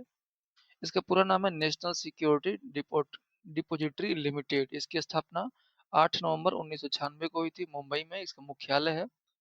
और इसे शुरू करने वाले मुख्य संस्थान है आईडीबीआई बैंक, यूटीआई यानी यूनिट ट्रस्ट ऑफ इंडिया, और एनएसई यानी national stock exchange. Demat account की पहचान कैसे होती है? तो अगर आपका खाता एनएसडीएल में है तो आपका डीमैट अकाउंट नंबर 14 अक्षरों का होता है और यह अल्फा न्यूमेरिक होता है, यानी इसमें अक्षर और अंक दोनों होते हैं। और इसकी सबसे बड़ी पहचान यह है कि यह हमेशा आई एन से शुरू होता है, जैसे आई एन 1 2 3 4 5 6। उसके बाद है सीडीएसएल। ये भारत की दूसरी डिपॉजिटरी है। इसका पूरा नाम है सेंट्रल डिपॉजिटरी सर्विसेज लिमिटेड। इसकी शुरुआत 1999 में हुई थी और उसका मुख्यालय भी मुंबई में है। और इसे मुख्य रूप से बीएसई यानी बॉम्बे स्टॉक एक्सचेंज और सरकारी बैंकों जैसे एसबीआई, बैंक ऑफ इंडिया इत्यादि ने मिलकर शुरू किया था। और डीमैट अकाउंट की पहचान है कि अगर आपका खाता सीडीएसएल में है तो आपका डीमैट अकाउंट नंबर 16 अंकों का होगा और ये पूरी तरह से न्यूमेरिक होगा। इसमें एबीसीडी नहीं होते, सिर्फ नंबर होते हैं। अब हम देखते हैं कंपनियों के प्रकार। भारत में किसी भी कंपनी को शुरू करने के लिए उसे कंपनी अधिनियम 1956 या 2013 के तहत पंजीकृत होना पड़ता है। पूंजी बाजार के नजरिए से हम कंपनियों को दो मुख्य रूप से दो भागों में बांटते हैं। पहला है प्राइवेट कंपनी लिमिटेड। ये निजी स्वामित्व वाली कंपनी होती है। यह वैसी कंपनी है जो आम जनता से पैसा नहीं मांग सकती। इसके लिए मालिक कुछ गिने चुने लोग होते हैं, जैसे दोस्त या परिवार। इसे शुरू करने के लिए कम से कम दो लोगों की जरूरत होती है और इसमें ज्यादा से ज्यादा 200 सदस्य हो सकते हैं। कंपनी को चलाने के लिए कम से कम दो निवेशक का होना या दो निदेशकों का होना अनिवार्य होता है। उसके बाद है पब्लिक लिमिटेड कमेटी। यह वैसी कंपनी है जिसका मालिकाना हक आम जनता के पास भी होता है। जब कंपनी बड़ी हो जाती है तो उसे जनता से पैसा चाहिए होता है, वो पब्लिक लिमिटेड बन जाती है और इसमें कम से कम 7 सदस्य होने चाहिए और इसमें सदस्यों की कोई सीमा नहीं है, यानी लाखों लोग इसके शेयरधारक हो सकते हैं। प्राइवेट लिमिटेड कंपनी अपने शेयर आम जनता को नहीं जारी कर सकती और न ही शेयर बाजार में बेच सकती है, जबकि पब्लिक लिमिटेड कंपनी इसे चलाने के लिए कम से कम 3 निदेशकों की जरूरत होती है। नेक्स्ट हम देखते हैं प्राइवेट से पब्लिक बनने की कहानी। अक्सर हम सोचते हैं कि पब्लिक कंपनी सीधे बन जाती है, लेकिन प्रक्रिया थोड़ी अलग होती है। जैसे जब कोई कंपनी बनती है तो सबसे पहले वह आमतौर पर प्राइवेट लिमिटेड के रूप में पंजीकृत होती है और जब उस कंपनी को लगता है कि उसे व्यापार बढ़ाने के लिए बहुत पैसे की जरूरत है तो वो शेयर बाजार के पास जाती है और जैसे ही कंपनी अपने शेयर्स को शेयर बाजार में सूचीबद्ध करती है और उन्हें आम जनता को बेचती है तो वह प्राइवेट लिमिटेड से बदलकर पब्लिक लिमिटेड बन जाती है। आसान भाषा में समझें तो जब कंपनी घर के लोगों इन 2 से 200 तक की है तो वो प्राइवेट है और जब उसने अपने दरवाजे पूरी दुनिया के लिए खोल दिए तो वो पब्लिक हो गई। अब हम देखते हैं कंपनी की पूंजी के प्रकार। जब कोई कंपनी बनती है और पैसे जुटाती है तो उस पैसे को अलग अलग चरणों में अलग अलग नामों से जाना जाता है। इस नोट्स में ये 4 प्रकार के होते हैं। पहला है अधिकृत या पंजीकृत पूंजी। यह कंपनी की पूंजी की अधिकतम सीमा है। इसकी परिभाषा देखें तो यह वैसी राशि है जिसके साथ कंपनी का पंजीकरण होता है। इसे पंजीकृत पूंजी भी कहते हैं। कंपनी अपने पूरे जीवन काल में इससे ज्यादा मूल्य के शेयर जारी नहीं कर सकती है। मान लीजिए कि कंपनी ने एक अपनी अधिकृत पूंजी 10 करोड़ तय की है, तो इसका मतलब है कि भविष्य में अधिकतम 10 करोड़ तक के ही शेयर बेच सकती है, उसे एक भी रुपया ज्यादा नहीं, जब तक कि वह दोबारा फीस देकर इसे बढ़वा ना ले। और दूसरा है जारी पूंजी, यानी यह एक अधिकृत पूंजी का वह टुकड़ा है जो बाजार में उतारा गया है। यह अधिकृत पूंजी का वह हिस्सा है जो कंपनी ने वास्तव में निवेशकों को बेचने के लिए जारी किया है। ऐसा क्यों करती हैं कंपनियां? तो कंपनियां अक्सर अपनी पूरी अधिकृत पूंजी एक बार में नहीं मंगवाती, वे जरूरत के हिसाब से थोड़ा थोड़ा शेयर करके या थोड़ा थोड़ा करके शेयर जारी करती हैं। उदाहरण से समझें तो कंपनी की लिमिट अगर 10 करोड़ थी, लेकिन अभी उसे सिर्फ 5 करोड़ की जरूरत है, उसने 5 करोड़ के शेयर बाजार में उतार दिए और यही 5 करोड़ इशूड कैपिटल यानी जारी कैपिटल होता है। नेक्स्ट है अभिदत्त पूंजी यानी सब्सक्राइब कैपिटल। यह जारी पूंजी का वह हिस्सा है जिसे खरीदने के लिए लोगों ने तो हाँ कहा है। यह जारी पूंजी का वह भाग है जिसे खरीदने और उसका भुगतान करने के लिए निवेशकों ने सहमति दी है। इसे शेयरधारकों द्वारा निवेश करने के लिए किए गए वादे के रूप में समझा जाता है। जैसे कंपनी ने 5 करोड़ के शेयर निकाले थे, लेकिन लोगों ने सिर्फ 4.5 करोड़ के शेयर खरीदने के लिए आवेदन दिया, तो 4.5 करोड़ सब्सक्राइब्ड कैपिटल यानी अभिदत्त पूंजी कहलाएगा। उसके बाद है प्रदत्त या प्राप्त पूंजी। यह असली पैसा है जो कंपनी के बैंक खाते में आया है, यानी वह वास्तविक धन जो कंपनी को शेयरधारकों से शेयर के बदले प्राप्त हो चुका है और कंपनी असली व्यापार इसी पैसे से शुरू करती है।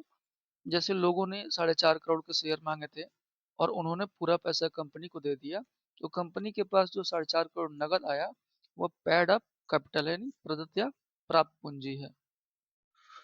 उसके बाद है बाजार पूंजीकरण। अक्सर हम सुनते हैं कि यह कंपनी बहुत बड़ी है, लेकिन शेयर बाजार में बड़ा होने का मतलब उसकी बिल्डिंग या कर्मचारियों की संख्या से नहीं होता, बल्कि उसकी मार्केट कैप से होता है। मार्केट कैप का मतलब होता है किसी कंपनी के कुल मूल्य को दर्शाता है यह, और इसी के आधार पर कंपनी के आकार का निर्धारण किया जाता है। और इसका फॉर्मूला होता है मार्केट कैप बराबर शेयर प्राइस, यानी एक शेयर की कीमत गुणे कुल शेयरों की संख्या। मार्केट कैप के आधार पर कंपनियों के कुछ प्रकार हैं और इनके 3 श्रेणियों में बांटा गया है। यह वर्गीकरण बताता है कि कंपनी कितनी बड़ी है। पहला है स्मॉल कैप। इसकी बाजार पूंजी 5,000 करोड़ से कम होती है, यानी ये छोटी कंपनियां होती हैं, इनमें विकास की ज्यादा संभावना होती है, लेकिन जोखिम भी सबसे ज्यादा होता है। उसके बाद है मिड कैप। ये 5,000 से 20,000 करोड़ तक की बाजार पूंजी वाली कंपनी होती हैं। ये मंझोली कंपनियां होती हैं और ये छोटी से बड़ी बनने की प्रक्रिया में होती हैं। उसके बाद है लार्ज कैप। ये 20,000 करोड़ से अधिक बाजार पूंजी वाली कंपनी है। ये बाजार के हाथी हैं और बहुत बड़ी और स्थिर कंपनियां हैं। नेक्स्ट है ब्लू चिप कंपनी। यह सब शेयर बाजार में बहुत सम्मान के साथ लिया जाता है। और ये कौन होती हैं? तो ये सामान्यतः लार्ज कैप वाली या लार्ज कैप श्रेणी में आने वाली कंपनियां होती हैं। और ये कंपनियां बहुत पुरानी, बड़ी और आर्थिक रूप से सुदृढ़ होती हैं। इनका मुनाफा अचानक कम ज्यादा नहीं होता, इनकी आय स्थिर रहती है और इनकी बैलेंस शीट बहुत मजबूत होती है। यानी इन पर कर्ज कम और संपत्ति ज्यादा होती है। ये लोगों या निवेशकों के लिए सबसे अधिक विश्वसनीय होती हैं और मंदी के दौर में भी ये कंपनियां जल्दी नहीं डूबती। अगर शेयर बाजार एक खेल है तो ब्लू चिप कंपनियां उस खेल की चैंपियन खिलाड़ी हैं जिन पर दाव लगाना सबसे सुरक्षित माना जाता है। नेक्स्ट है पूंजी बाजार। तो पूंजी बाजार को मुख्य रूप से दो भागों में बांटा जाता है, प्राथमिक बाजार और द्वितीयक बाजार। प्राथमिक बाजार में देखें तो इसे इशूड न्यू इशूड मार्केट या नई निर्गम बाजार भी कहते हैं। यह वैसा बाजार है जहां कंपनी अपने शेयर्स पहली बार बेचती है और यहाँ शेयर्स बेचने से पैसा सीधे कंपनी के पास जाता है, जिससे कंपनी अपनी पूंजी बढ़ाती है।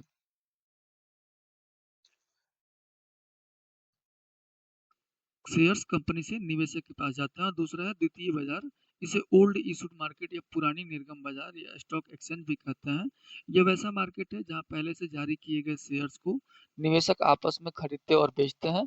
यहाँ शेयर्स बेचने से पैसा दूसरे निवेशक के पास जाता है और कंपनी को सीधा लाभ नहीं होता।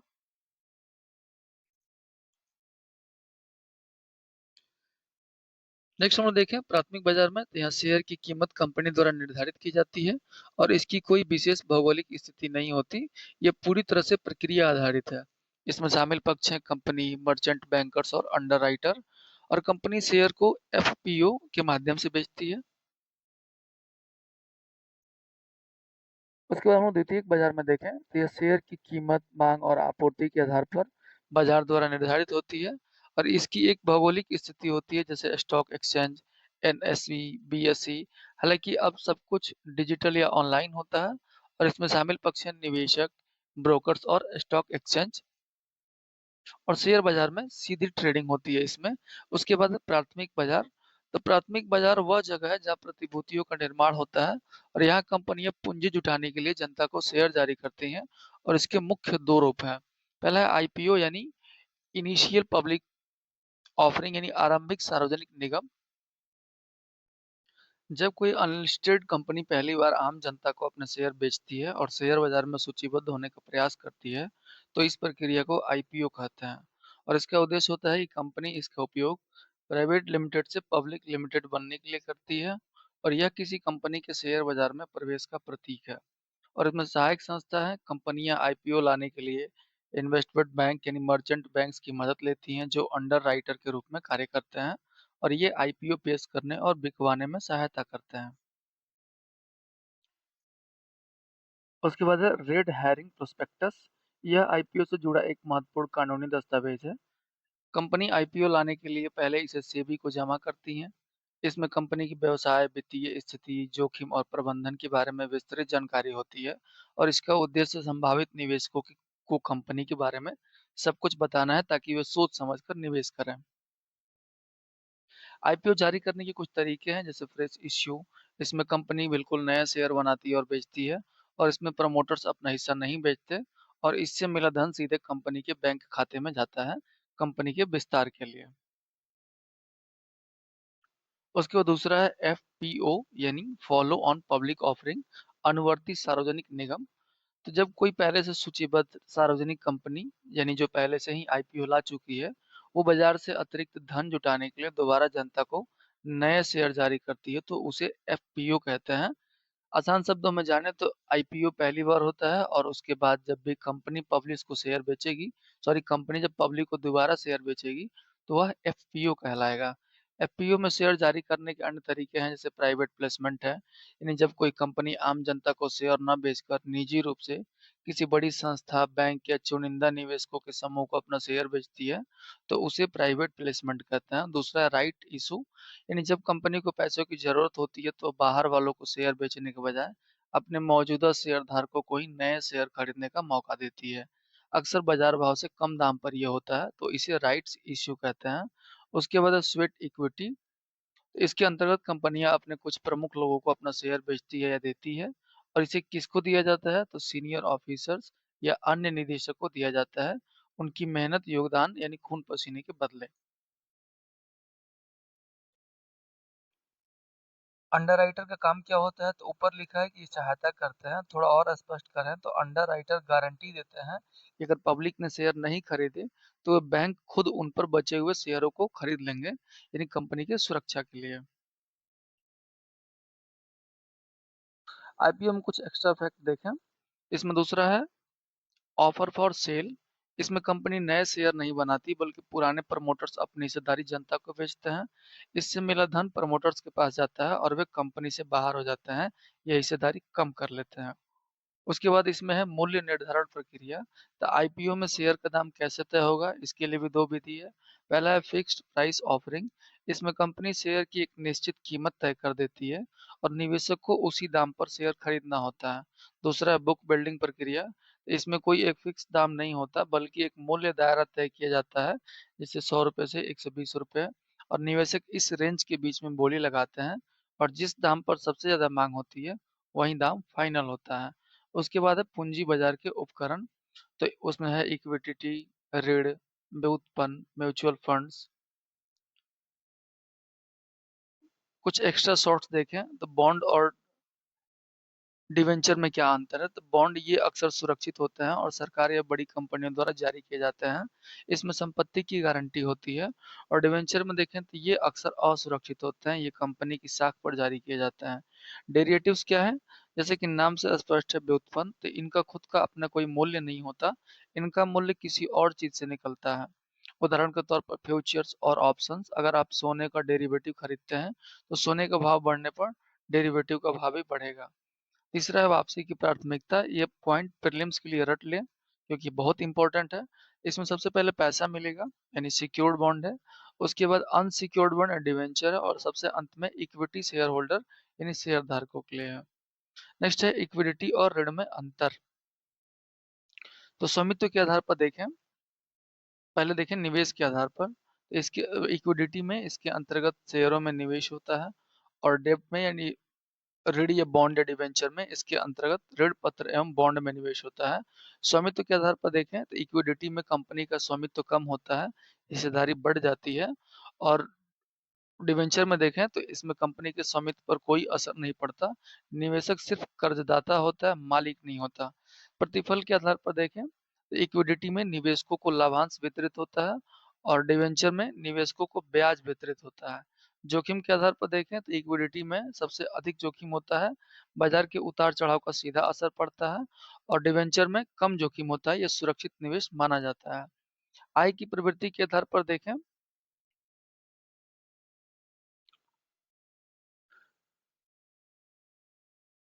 आय की प्रवृत्ति के आधार पर इसमें निश्चित और नियमित आय नहीं होती, लाभ हुआ तो मिलेगा नहीं तो नहीं मिलेगा। उसके बाद डिवेंचर में क्या होता है, तो डिवेंचर में इसमें निश्चित और नियमित आय होती है क्योंकि ब्याज दर पहले से तय होती है। भुगतान प्राथमिकता के आधार पर देखें तो इक्विटी में क्या मिलता है, कंपनी बंद होने पर ऋण निवेशकों को पैसा चुकाने के बाद ही इक्विटी वालों को पैसा मिलता है। और डिवेंचर में क्या है, तो कंपनी बंद होने पर सबसे पहले इन्हें पैसा वापस मिलता है इक्विटी वालों से पहले। कर लाभ के आधार पर देखें तो इक्विटी वालों में लाभांश पर कंपनी को कर छूट नहीं मिलती और यह लाभ में से दिया जाता है, जबकि डिवेंचर में ब्याज भुगतान को खर्च माना जाता है जिससे कंपनी का टैक्स बच जाता है।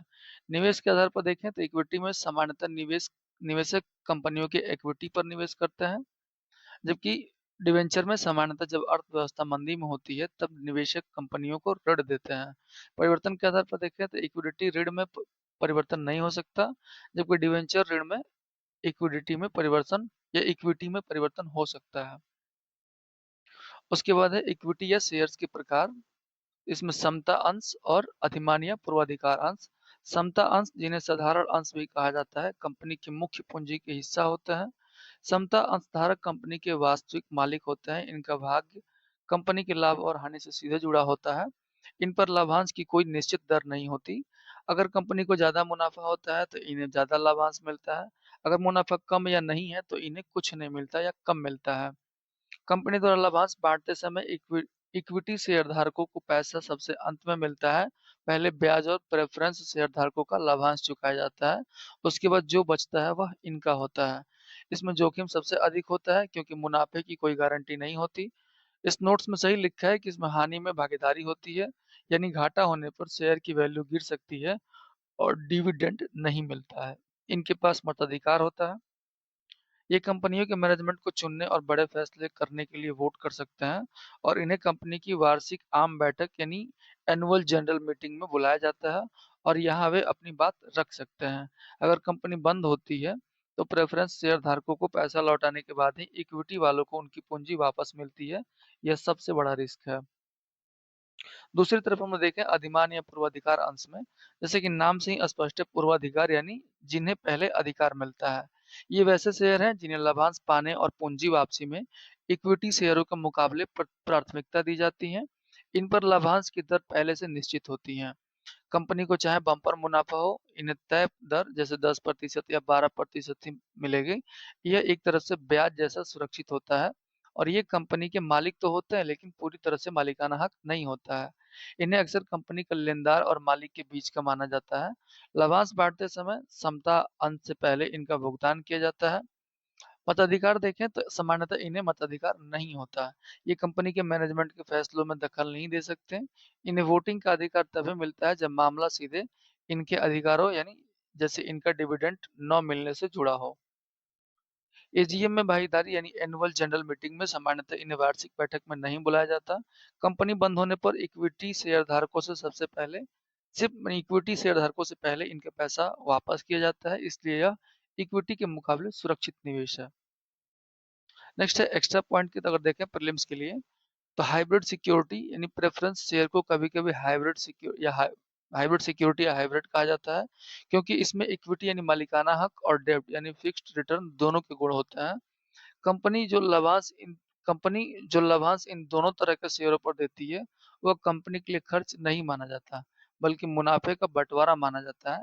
इसलिए इस पर कंपनी को टैक्स छूट नहीं मिलती, जबकि लोन के ब्याज पर मिलती है।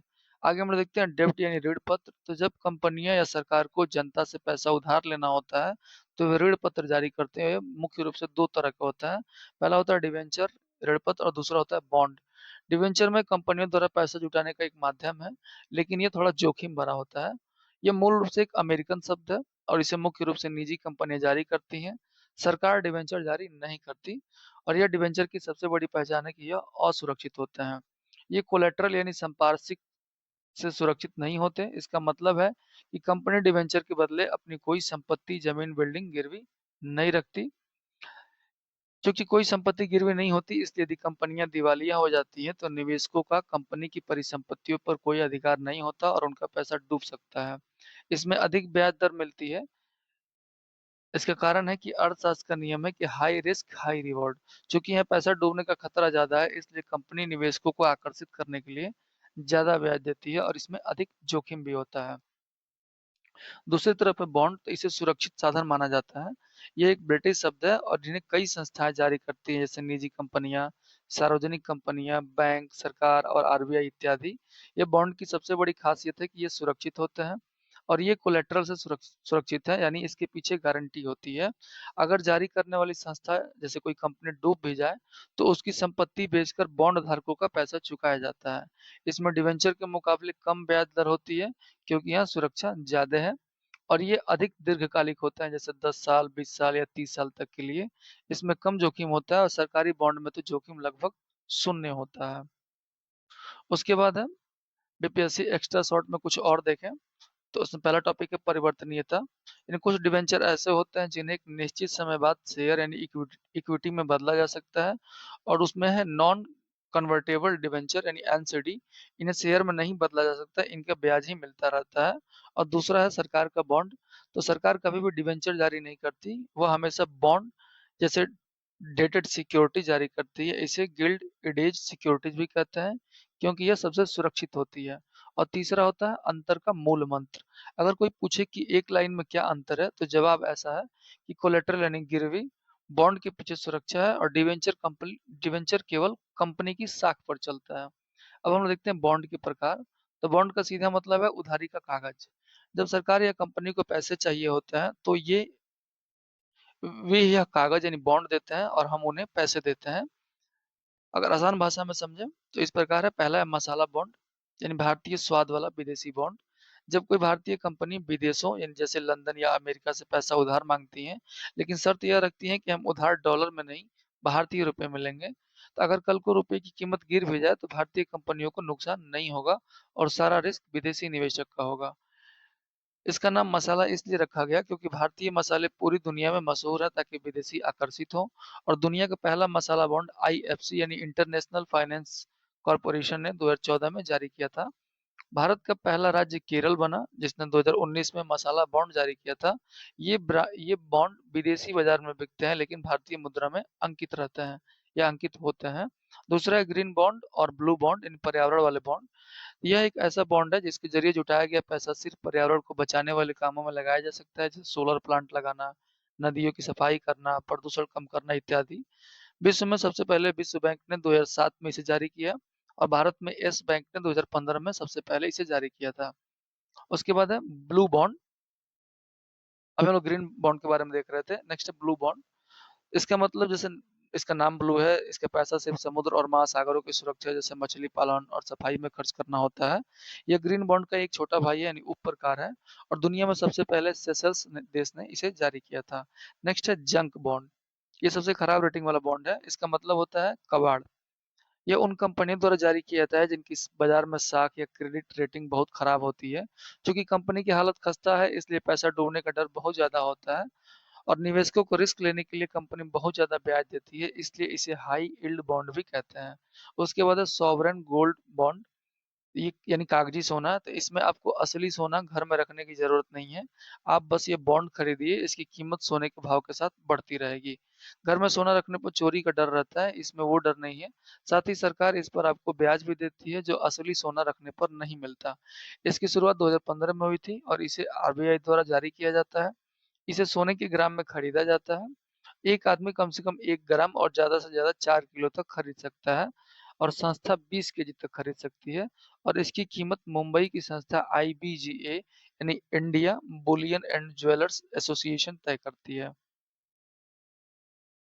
उसके बाद है एलिफेंट बॉन्ड यानी काले धन की वापसी वाला बॉन्ड। यह एक खास योजना थी जिसका सुझाव सुरजीत भल्ला कमेटी ने दिया था। इसका मकसद था कि जिन लोगों ने विदेशों में काला धन छिपा रखा है वे उसे भारत वापस लाएं।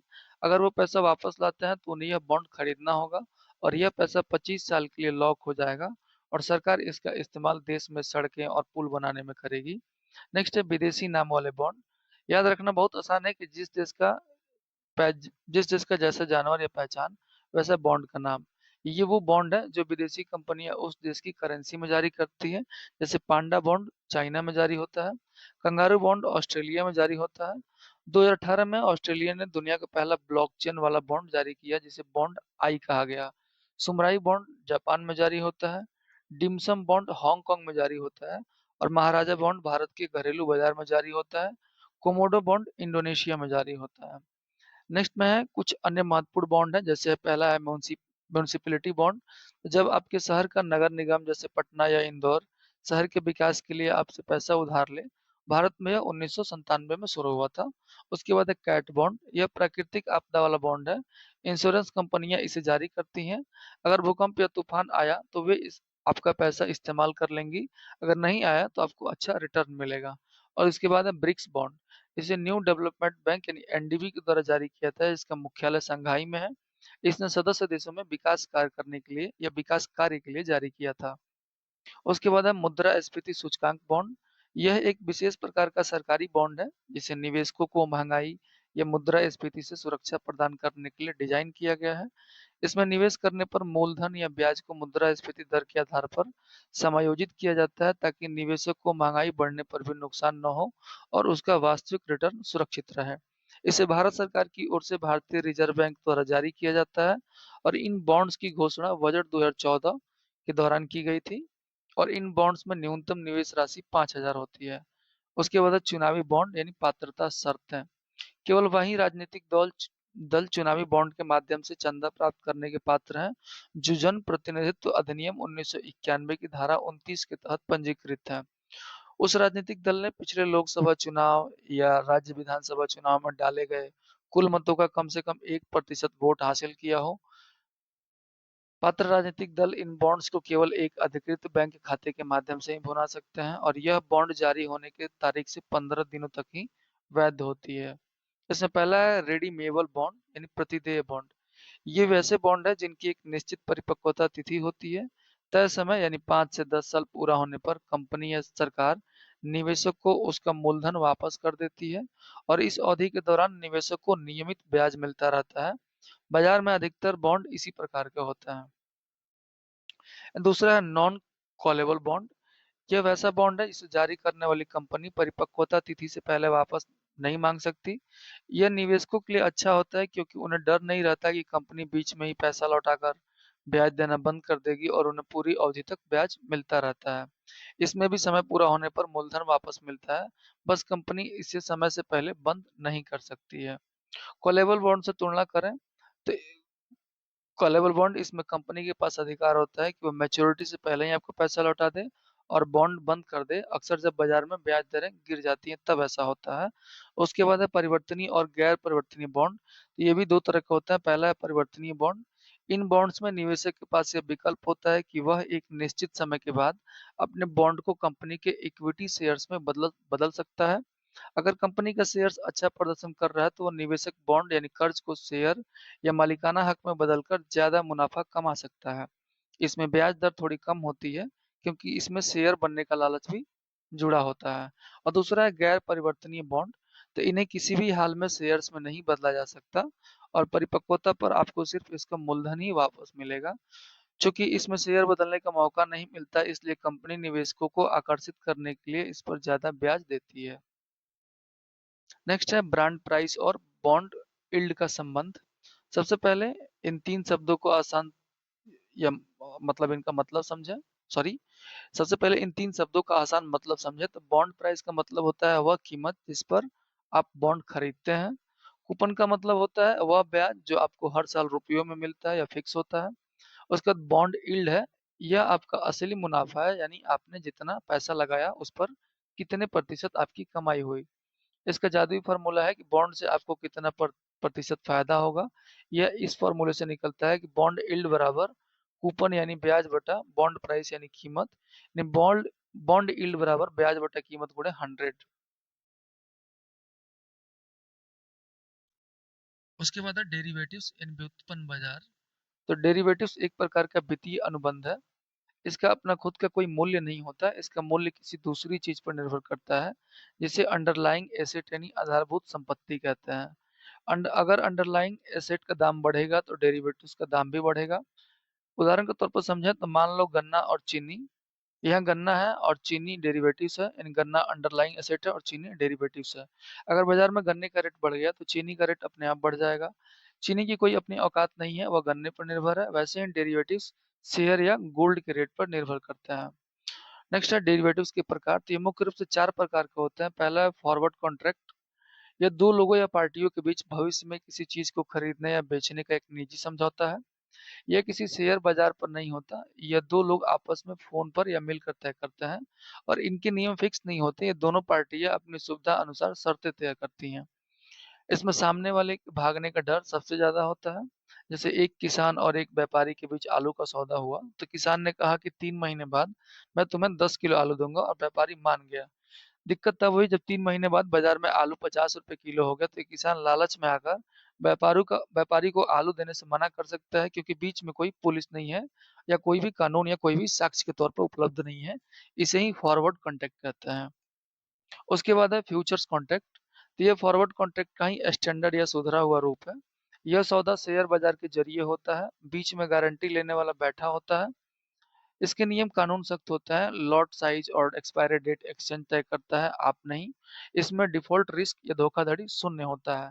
अब वही किसान व्यापारी शेयर बाजार के जरिए सौदा करता है और एक्सचेंज कहता है कि तुम दोनों पहले कुछ पैसा मेरे पास जमा करो, अगर कल को कोई मुकरा तो मैं उसके जमा पैसे से भरपाई कर दूंगा। यह न किसान भाग सकता है और न ही व्यापारी भाग सकता है। यह एक तरह का पक्का सौदा है। उसके बाद है ऑप्शंस। यह एक ऐसा कॉन्ट्रैक्ट है जिसमें खरीदार को सौदा करने का अधिकार होता है, लेकिन कोई बाध्यता या मजबूरी नहीं होती। यह अधिकार पाने के लिए आपको पहले थोड़ा सा पैसा देना होता है, जिसे प्रीमियम कहते हैं। और ये दो प्रकार का होता है, यानी खरीदने का अधिकार जब भाव लगे बढ़ेगा, यानी बेचने का अधिकार जब लगे कि भाव गिर सकता है। उदाहरण के तौर पर मान लो कि एक जमीन पसंद आई जिसकी कीमत 10 लाख है।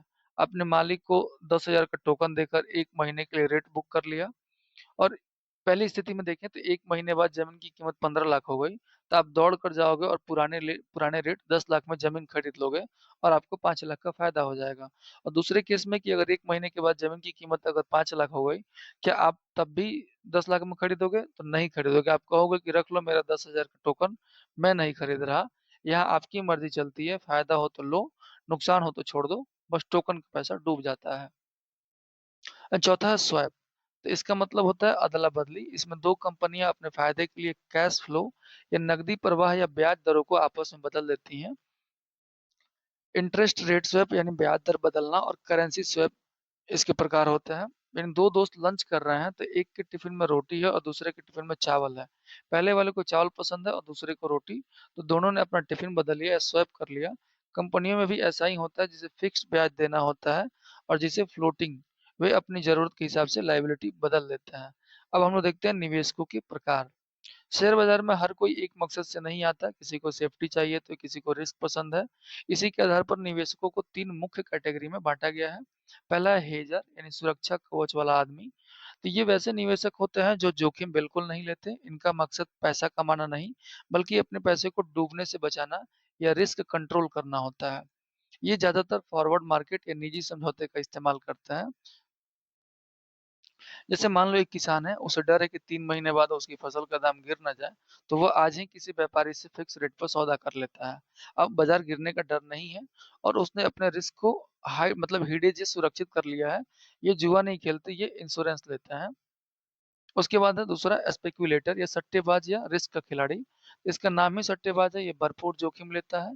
ये भविष्य में दाम बढ़ने और घटने का अनुमान लगाकर मोटा मुनाफा कमाना चाहता है। ये ज्यादातर फ्यूचर्स मार्केट यानी शेयर बाजार में खेलते हैं। स्पेकुलेटर 3 तरह का होता है। पहला है बुल यानी तेजाड़िया। ये आशावादी होता है, इसे लगता है कि बाजार ऊपर जाएगा, इसलिए या आज शेयर खरीदता है ताकि कल महंगा होने पर बेच सके। याद रखने की ट्रिक होती है सांड यानी बुल अपने सिंग से किसी को भी ऊपर की तरफ उछालता है, इसलिए बाजार ऊपर जाने वाले को बुल कहते हैं। दूसरा है बियर यानी मंदड़िया। ये निराशावादी होता है, इसे लगता है कि बाजार नीचे जाएगा, इसलिए गिरते हुए बाजार में पैसा लगाता है। ये इसको याद रखने का ट्रिक है भालू, यानी यह अपने पंजे से किसी को भी नीचे की तरफ दबाता है, इसलिए बाजार गिराने वाले को बियर कहते हैं। नेक्स्ट है स्टैग यानी मौका परस्त। यह लंबी रेस का घोड़ा नहीं, अल्पकालीन निवेशक है। यह कंपनियों के आईपीओ यानी जब कंपनी पहली बार आती है तब उसमें पैसा लगाता है और जैसे ही शेयर बाजार में लिस्ट होता है और भाव थोड़ा सा बढ़ता है तो यह तुरंत बेचकर निकल जाता है। इसे बस लिस्टिंग गेन चाहिए। नेक्स्ट है आर्बिट्रेजर यानी स्मार्ट बिचौलिया। ये सबसे चालाक निवेशक है जो जोखिम रहित मुनाफा कमाता है। यह एक बाजार से सस्ता खरीदता है और उसी समय दूसरे बाजार में महंगा बेच देता है। यह कीमतों के अंतर का फायदा उठाता है। उसके बाद हम लोग देखें आर्बिट्रेज का नियम। तो पैसा हमेशा सस्ते ब्याज दर से महंगे ब्याज दर की ओर भागता है। इसका मतलब है कि अगर अमेरिका में बैंक लोन सस्ता है यानी 2% ब्याज पर मिल रहा है और भारत में ब्याज महंगा है यानी 6% है, तो लोग अमेरिका से पैसा उधार लेकर भारत में निवेश करेंगे। इसी को कैरी ट्रेड या ऑर्बिटेज फ्लो कहते हैं। अब हम देखते हैं म्यूचुअल फंड, सबका पैसा एक साथ। तो म्यूचुअल फंड है क्या? तो इसका मतलब है मिलजुल कर पैसा लगाना। मान लो आपको शेयर बाजार में पैसा कमाना है, लेकिन आपको शेयर बाजार की ड्राइंग नहीं आती है, ट्रेडिंग नहीं आती है, ड्राइविंग नहीं आती है। तो अगर आप खुद गाड़ी चलाओगे तो एक्सीडेंट कर दोगे। तो इसका उपाय क्या है कि आप एक बस में बैठ जाओ, यानी आप और हजारों अन्य निवेशक होते हैं उसमें, और इसका किराया क्या होता है? तो आपका निवेश यानी 500 रुपये ज्यादा होता है। एक एक्सपर्ट जिसे रास्ता पता है वो ड्राइवर का कार्य करता है। अब आप सब मिलकर ड्राइवर को पैसे देते हैं और ड्राइवर उस पैसे को सही जगह या शेयर बॉन्ड में निवेश करता है। जो मुनाफा होगा वो सब में बढ़ जाएगा। यही म्यूचुअल फंड है। इसकी परिभाषा देखें तो यह एक सामूहिक निवेश माध्यम है जो बहुत सारे निवेशकों से पैसा इकट्ठा करता है और उसे शेयर बॉन्ड या मनी मार्केट में निवेश करता है। कुछ की टर्म्स को देखें तो पहला है एएमसी यानी एसेट मैनेजमेंट कंपनी। इसे फंड हाउस भी कहते हैं। यह वैसी कंपनी है जो आपसे पैसा लेती है, जैसे SBI mutual fund, HDFC mutual fund, grow mutual fund इत्यादि।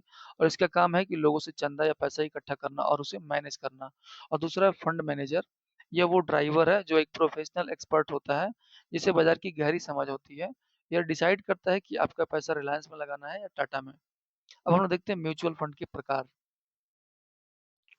तो पहला रेगुलर, इसमें आप किसी ब्रोकर या एजेंट के जरिए निवेश करते हैं। इसमें बिचौलिया होता है और वो अपना कमीशन खाता है, इसलिए आपको मुनाफा थोड़ा कम मिलता है।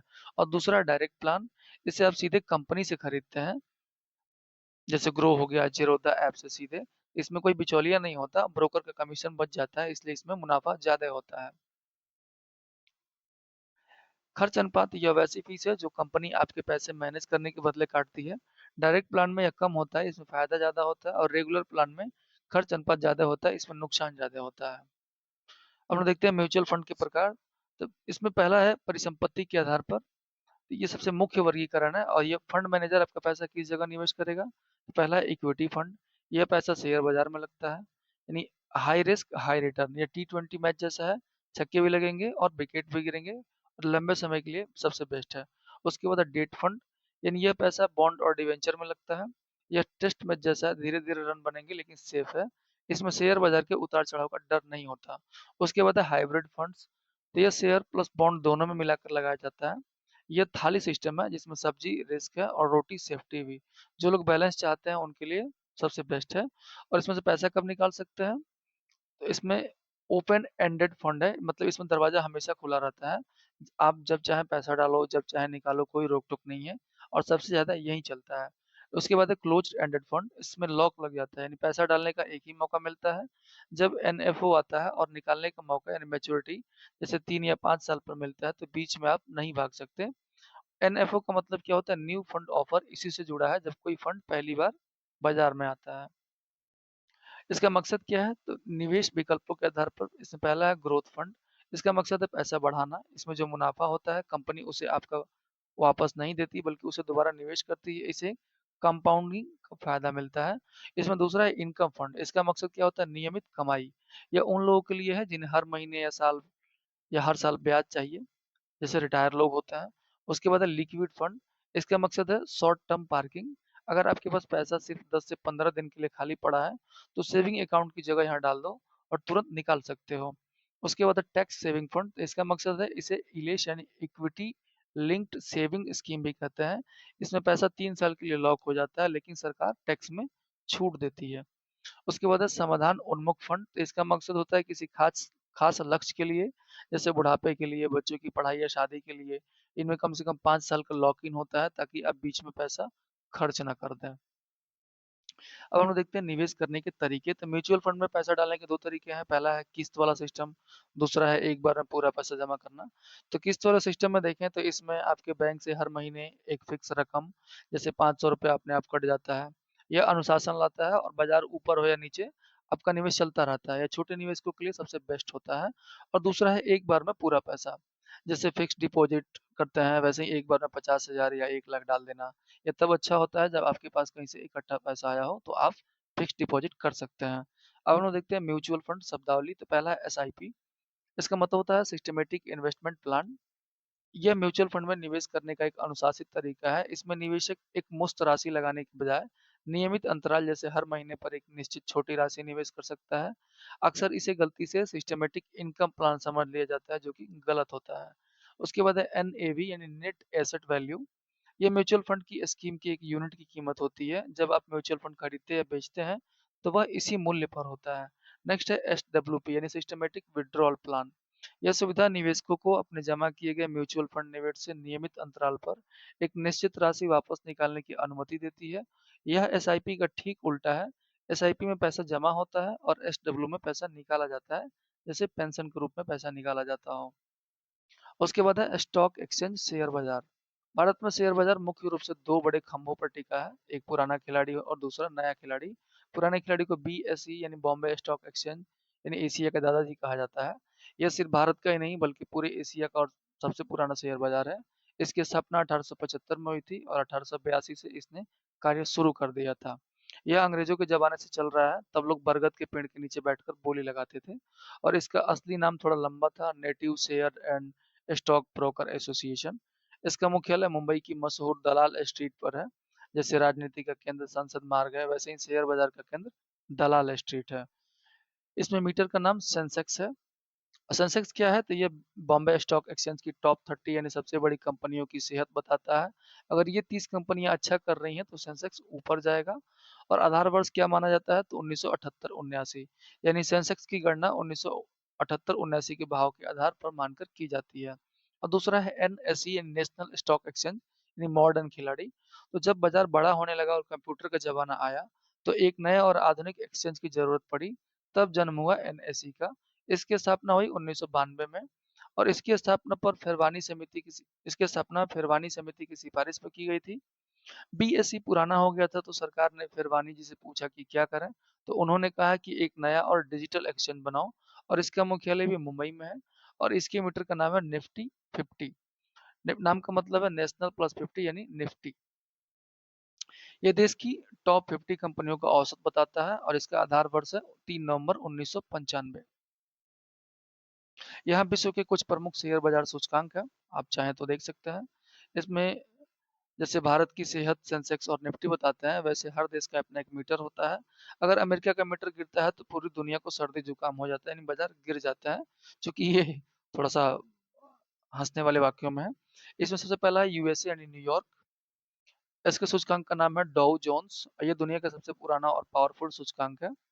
उसके बाद है यूएसए नेस्डेक, और इसका सूचकांक का नाम है नेस्डेक 100। इसे दुनिया की सबसे बड़ी टेक कंपनियां एप्पल, गूगल और फेसबुक आती हैं। उसके बाद है जापान एंड टोक्यो, और इसका सूचकांकों का नाम है निक्केई।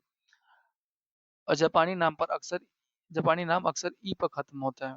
इसको याद रखने का ये ट्रिक है। नेक्स्ट है लंदन, और इसके सूचकांक का नाम है FTSE 100, और इसे प्यार से फूट सी बुलाते हैं, यानी financial times stock exchange. Next है हांगकांग, इसके सूचकांक का नाम है होंग सिंह। इसका ट्रिक है, नाम में ही हैंग है, तो इसे हांगकांग आप याद रख सकते हैं। इसी प्रकार बाकी भी आप देख सकते हैं। देशों के, ये एक साइड में देश के नाम है, उसके उसके दूसरे साइड में उन देशों के सूचकांक के नाम है, और तीसरे साइड में उन्हें क्या कहा जाता है, बेसिकली ये दिया हुआ है। याद करने के तरीके के बारे में दिया हुआ है। अक्सर स्टूडेंट पूछते हैं कि NYSE और नेस्डेक में क्या अंतर है। तो दोनों तो अमेरिका के हैं, यानी NYSE यानी न्यूयॉर्क स्टॉक एक्सचेंज, यह अमेरिका का बाजार है। जैसे सब्जी मंडी, यहाँ पुरानी और भरोसेमंद कंपनी है, जैसे कोका कोला, वॉलमार्ट लिस्टेड है। इनका मीटर है डाउ जोन। और नेस्डेक क्या है, तो ये पूरी तरह से डिजिटल और इलेक्ट्रॉनिक बाजार है। यहाँ नई जमाने की IT कंपनियां हैं, जैसे एप्पल है, माइक्रोसॉफ्ट है, टेस्ला इत्यादि लिस्टेड है। उसके बाद हम लोग देखते हैं सोशल स्टॉक एक्सचेंज। तो इसमें पहला है समाज सेवा का शेयर। तो यह है क्या, तो अभी तक शेयर बाजार का मतलब था पैसा लगाओ मुनाफा कमाओ, लेकिन SSE एक नई सोच है। यह भारत के मौजूदा स्टॉक एक्सचेंज के अंदर ही एक अलग खंड है। इसका उद्देश्य मुनाफा कमाना नहीं, बल्कि समाज कल्याण है। यह सामाजिक उद्यमों को जनता से पैसा जुटाने में मदद करता है। जो पैसा यहाँ से आएगा वो गरीबी हटाने, भुखमरी मिटाने, कुपोषण दूर करने, शिक्षा और रोजगार बढ़ाने, यानी विकास कार्यों में लगेगा। मान लीजिए उदाहरण के तौर पर अगर देखा जाए, तो अगर एक एनजीओ है और गांव में स्कूल बनाना चाहता है, तो उसको पैसा चाहिए स्कूल बनाने के लिए, तो सबसे पहले वो चंदा मांगता है। अब वो SSE पर खुद को लिस्ट करवाएगा और कहेगा कि भाइयों हमारे शेयर खरीदो, हम स्कूल बनाएंगे। यहाँ निवेशकों को पैसा वापस नहीं मिलता है, उसे पुण्य मिलता है, यानी एक तरफ का ये चंदा हो जाता है जो लोग स्वेच्छा से देते हैं। उसके बाद टाइप ऑफ सोशल एंटरप्राइजेज। तो पहला है गैर लाभकारी संगठन। ये वैसे संगठन है जो मुनाफे के लिए काम नहीं करते, जैसे ट्रस्ट होते हैं, कोई सोसाइटी हो गई। पैसे कैसे जुटाते हैं, तो ZC ZP इंस्ट्रूमेंट और म्यूचुअल फंड जो दान के जरिए मिलता है। तो ZC ZP क्या है, तो इसका पूरा नाम है zero coupon zero principal instrument. इसमें आपको कोई ब्याज नहीं मिलेगा, आपको आपका लगाया गया पैसा भी वापस नहीं मिलेगा। तो फायदा क्या होता है, असल में एक दान है, जो शेयर बाजार का फैंसी नाम दे दिया गया है। आप पैसा देते हैं तो बदले में आपको तसल्ली मिलती है कि आपका पैसा सही काम में लगा है। SSE को बढ़ावा देने के लिए सेबी ने कुछ नियमों में ढील भी दिया है, जैसे न्यूनतम इश्यू साइज। पहले किसी एनजीओ को कम से कम 1 करोड़ रुपए जुटाने होते थे, अब इसे घटाकर 50 लाख कर दिया गया है, ताकि छोटे एनजीओ भी आ सकें इसमें। उसके बाद है न्यूनतम निवेश। तो एक आम आदमी कम से कम 10,000 रुपये लगाकर इसमें भागीदार बन सकता है। एग्जाम्पल के तौर पर SGBS उन्नति फाउंडेशन है। दूसरी तरफ हम देखें तो लाभकारी संगठन में ये वैसी कंपनियां जो समाज सेवा करती हैं, लेकिन थोड़ा मुनाफा भी कमाती हैं। और ये पैसा कैसे जुटाती हैं, तो सामान्य कंपनियों की तरह इक्विटी या ऋण जारी करके पैसा जुटा सकती हैं। उसके बाद हम लोग देखते हैं भारतीय प्रतिभूति और विनिमय बोर्ड, यानी सेबी। यह शेयर बाजार का सुप्रीम कमांडर है। इसका गठन 12 अप्रैल 1988 को हुआ था। यह एक वैधानिक निकाय है। इसे ताकत सेबी अधिनियम 1992 से मिलती है। इसका उद्देश्य क्या है? तो ये 3 लोगों का ध्यान रखता है। पहला निवेशकों का, हम और आप जैसे लोग ताकि हमारे साथ धोखा ना हो। दूसरा जारीकर्ताओं का, यानी कंपनियाँ ताकि उन्हें पैसा जुटाने के लिए सही माहौल मिले। और तीसरा है बिचौलियों का, यानी ब्रोकर्स ताकि बाजार में हेल्दी कंपटीशन बनी रहे। इसका मुख्यालय मुंबई में है और क्षेत्रीय कार्यालय 4 जगहों पर है, अहमदाबाद, चेन्नई, दिल्ली और कोलकाता। इसके अध्यक्ष वर्तमान में तुहीन कांता पांडे हैं। सेबी को चलाने के लिए 9 लोग होते हैं। एक अध्यक्ष होता है जिसे केंद्र सरकार चुनती है, 2 सदस्य होते हैं, केंद्रीय वित्त मंत्रालय के अधिकारी होते हैं ये, और 1 सदस्य आरबीआई का होता है, जो कि आरबीआई का प्रतिनिधि होता है, और 5 सदस्य यानी केंद्र सरकार द्वारा नियुक्त होते हैं। इनमें से कम 3 लोग फुल टाइम काम करने वाले होने चाहिए। इस प्रकार इसका संरचना होता है।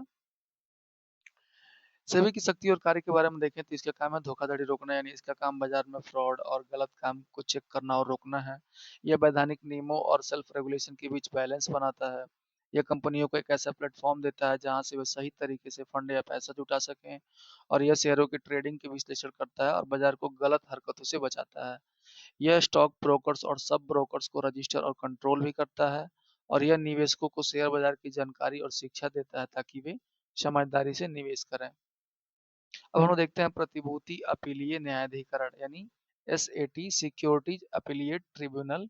अगर सेबी ने किसी पर जुर्माना लगा दिया है और व्यक्ति खुश नहीं है तो रोते हुए सेट के पास जाएगा।